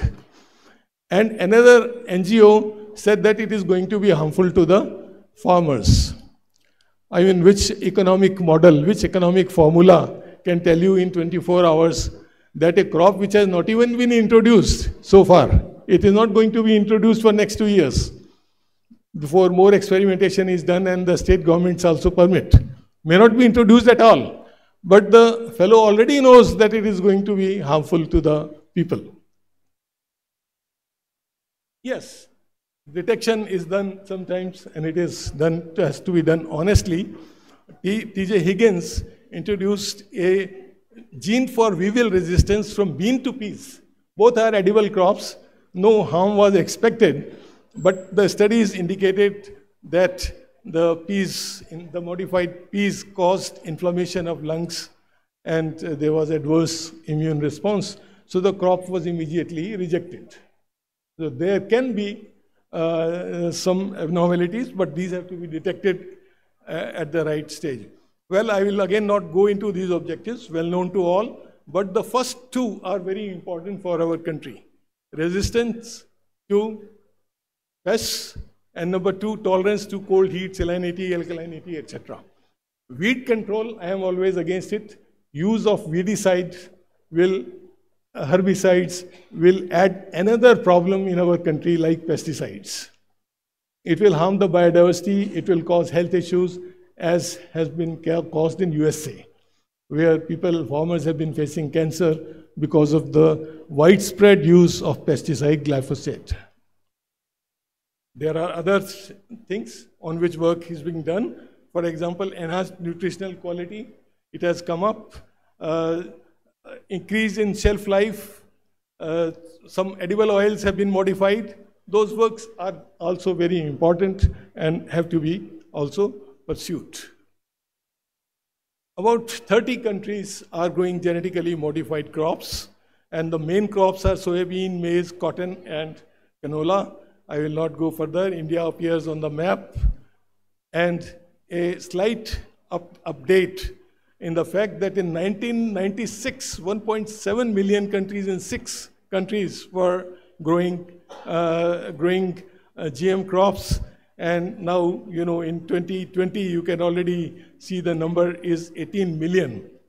And most of the beneficiaries are from developing countries. And more than 70, probably the number has increased now. This is data just before COVID, and probably a report has not come after COVID. So 70 biotech crops approved, and many, including trees, fruit trees like papaya, even forest trees have been modified. Climate change is one of the biggest reasons why we should have a quick and flexible method for modifying plants. Because with more farming, the crop duration available for maturity will be less. So we'll need short duration crops. The yield may go down. Pests and pathogens may increase. It is known already that the nutritional changes also take place. A crop like wheat has, I have my own research papers on this, crops like wheat must have more carbohydrates and less protein. Similar changes we have detected in mustard also. So we have to, if we want to mitigate and adapt to climate change, we will need to perfect the methods of genetic modification. The interesting thing is that we have very capable scientists, very good infrastructure, but the factors, the societal factors are so discouraging that many scientists have stopped working on this area. And I know some people who were working on this area, they published papers, did not enter the regulatory mechanism. When I asked them, they said, मेरे retirement को तो 5 साल रह गए हैं, regulation में तो 15 साल लगते हैं. So, I mean, it should not be that bad. This is what I feel. And again, crop productivity has been rising, better environment because decreased use of pesticide, lesser area under cultivation, lesser water use, less water used, conserving biodiversity also because we can have more forest. And also let me tell you that some trees, some trees in USA which had become almost extinct, like a species of castanea, about 4 billion trees had perished because of a mold. And now those have been made mold resistant, and again these are being cultivated. And one scientist in the Florida region has tweaked the photosynthetic process so that populous trees absorb more carbon dioxide, grow faster, taller, and in their biomass they consume more carbon. So such studies are also possible, and farmers can benefit. The other people can also benefit. Cotton, I was a member of the GAC when BT cotton was approved. And I will just explain one personal experience to you. In 2001, the proposal came. The experimentation was perfect by Mehko of Pune. But the public opinion was adverse. So, and there were some people saying that the experiment should have been done on cattle, not goats, soil microorganisms like soil organisms like earthworms should have also been investigated. So we thought, let us have it for 1 more year. And during that 1 year, we went around the country to talk to people. But finally, when it was approved in 2002, I was invited to a college to deliver a lecture. And there somebody said about me that this fellow calls himself an environmentalist, but he was among those who approved BT cotton. I am from environment, not biotechnology. Okay? But after 3 or 4 years, when BT cotton had already become successful, another person tells me that, Dr. Bhatnagar, were you among those who delayed BT cotton by 1 year? Do you know how much loss was caused in 1 year? I said, well, some people think that I delayed it unnecessarily. Some people, the GAC delayed it unnecessarily. But public opinion is important. Public confidence is important also. BT cotton, now, 23% more yield average. 68%, about 43% more, 68% more profit to the farmer. And 48% reduction in pesticide use in the years before 17. From 2002 to 2017. And 95% farmers have adopted it. Now there are some problems, but the problems are also because there is so much opposition, lack of investment, scientist disinterest, that what was expected, that new varieties will come, like, new models of cars come, new models of motorcycles come, there have to be new hybrids or new transgenics or new varieties, but there is so much discouragement in the field that even the scientists are avoiding it. BT brinjal, in my opinion, was perfect. Anant of IRI, who did the work, because it is grown widely in our country, elsewhere in the world also, and it suffers from this shoot and fruit borer. We all know how, when we are buying brinjal, we make sure that there is no hole in it, so that there is no worm inside. Also, you would be surprised to know, recent studies, again from Hyderabad and Bangalore, have shown that the brinjal, no, we don't have any GM brinjal. But the brinjal in the market has pesticide and heavy metals as much as 70 times more than the acceptable limit. 70 times. So it is hazardous. And it was being modified with CRY1AC, which is already being used in modifying crops for last 20 years. But people were again saying that no, it would be dangerous, it would be hazardous. GAC approved it in 2009, and to the surprise of everybody, the Supreme Court, there was so much media clamor and so much NGO pressure, the Supreme Court, first time in the world, a technology was banned for 10 years. And you know under which section of the Constitution? Under fundamental rights. People have fundamental right to have non-GM food. No fundamental right to have non-polluted air or non-contaminated water, but GM was regarded. And after 10 years, in 2019, when the ban was lifted, the country was totally confused about what to do. GAC had already approved, so they said, we are not going to approve it again. We have already approved it. And look at it. In 2013, the same company introduced the same event, but without disclosing it, in Bangladesh. And in the next 5 years, all farmers growing brinjal and even some other farmers who were earlier growing some other crops started growing BT brinjal. And Indian farmers purchased seeds from Bangladesh, and this BT brinjal is being now cultivated in many parts of eastern India and elsewhere. So GAC asked Bangladesh through ICR that how is it doing to get over the problem of confusion. Bangladesh, as you would expect, did not reply because they thought that these Indians will create a problem again and that will result in problem in Bangladesh also. So they decided not to reply. They said, you please evaluate yourself. We evaluate our own crops. You evaluate your own crops. And as a result, we have not been able to introduce BT brinjal, although 5 studies have shown that the conventional brinjal in the market is very rich in pesticide and even its taste is bad. You know why bangan bharta is more tasty in a dhaba than in our house? One reason is that they buy, you know, brinjal which still has holes. They remove the worm and use the rest, which is tastier than those which are having pesticides. I would not again go into these issues. Probably I would be running more out of my time. But I would just say that this regulatory procedure is very complicated.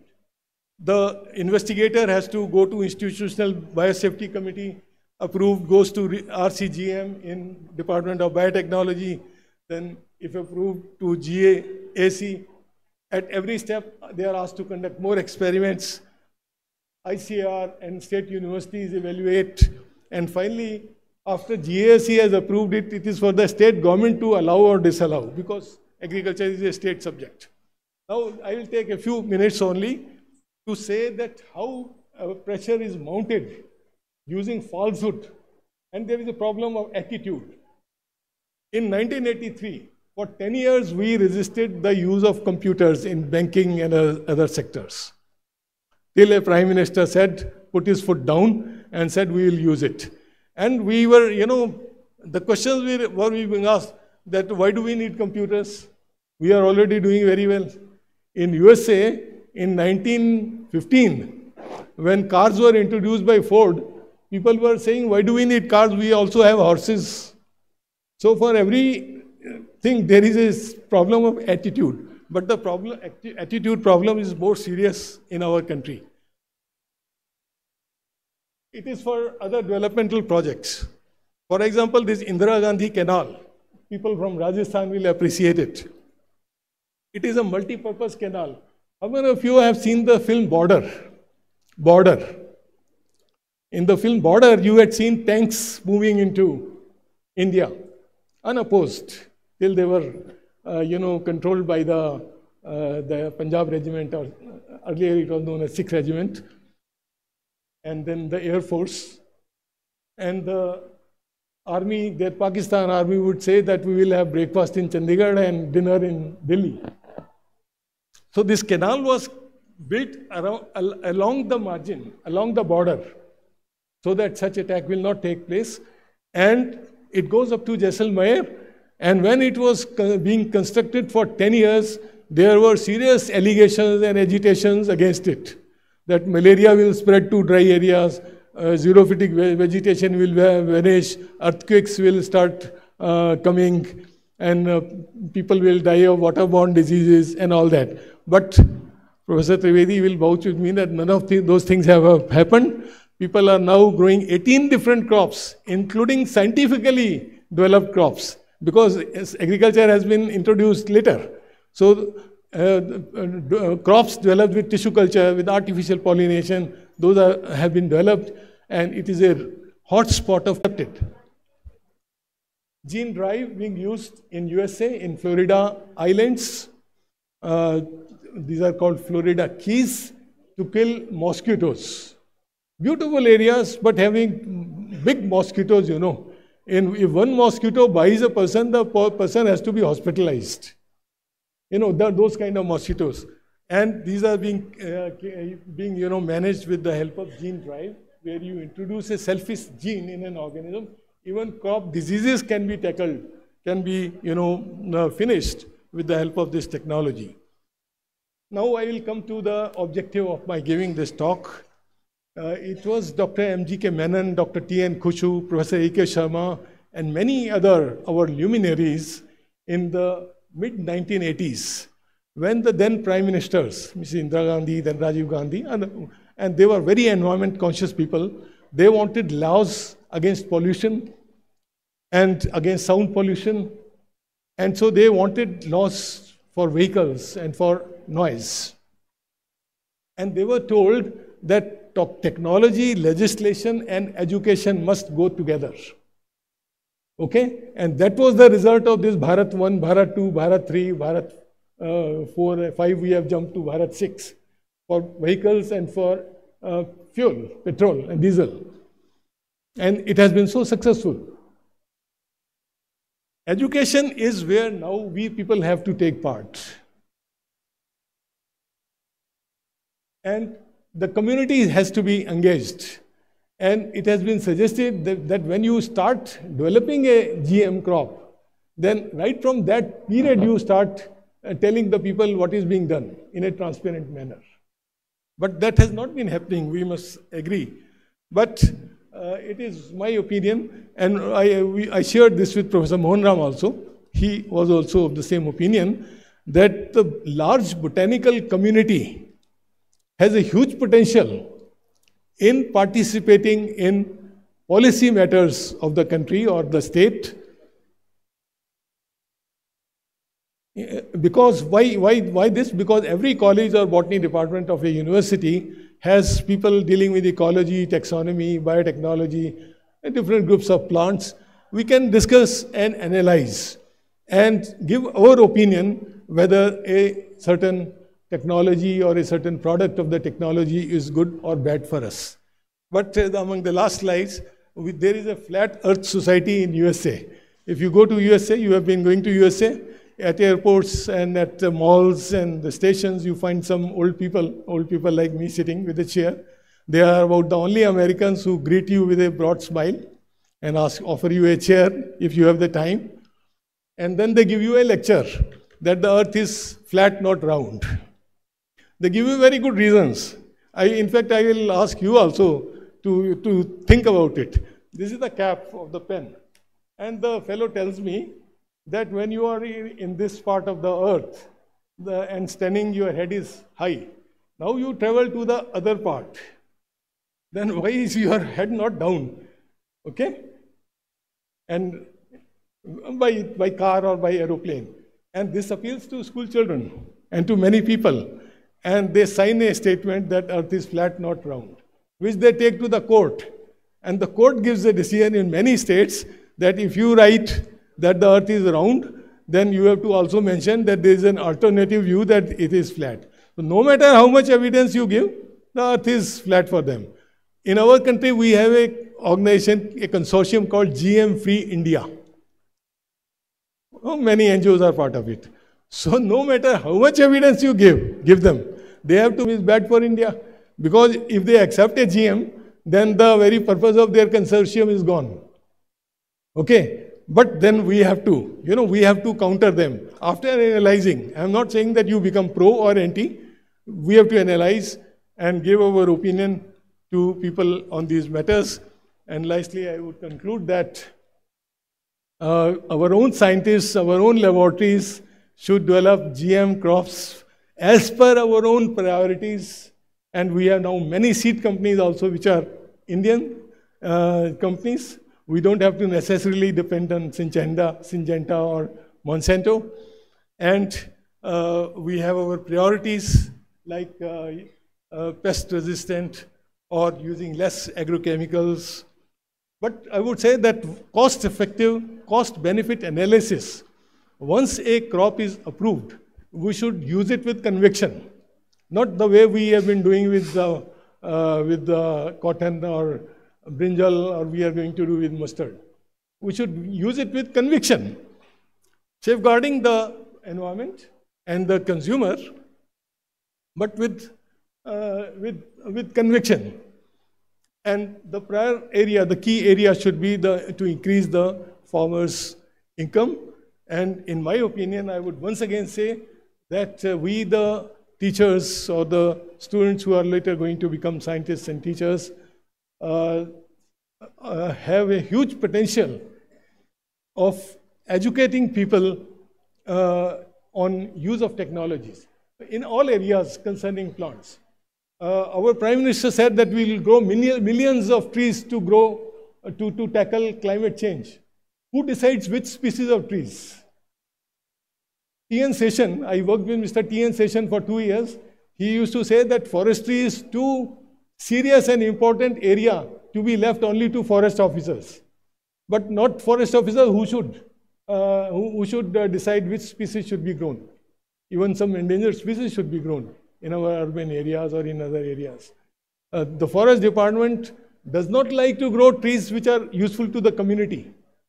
The Supreme Court has also said in a case versus National Highway Authority of India. So we have to participate in this discussion. And finally, some of my students choose this slide which says that all technologies start with some hazard in some early manner, but they improve with time. I'm sure that if the aeroplane was beginning in India with the person not even using a seat belt, there would be a stiff opposition to it. But the Americans started early, so they were the pioneers. They now sell the largest number of aeroplanes to the rest of the world. We give all our agricultural produce, our diamonds, our textiles, and in return for everything, we get some defense equipment and some aeroplanes and some such high technology produce. And we have to now make sure that we develop a right attitude for technology. Thank you very much.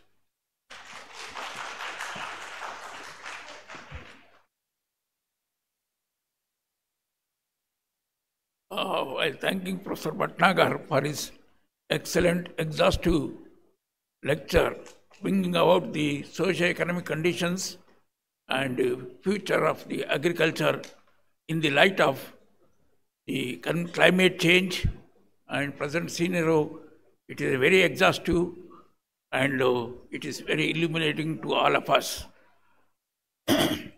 He has brought out the misconception of the common man about the genetic crops, BT cotton and other things, how the genetic crops will help, BT genetic crops will help to meet the food security of India. So that way, we are very much enriched with this excellent and brilliant lecture. And now, I thank Professor on behalf of you and on my own behalf for his excellent lecture, and the society would like to felicitate him.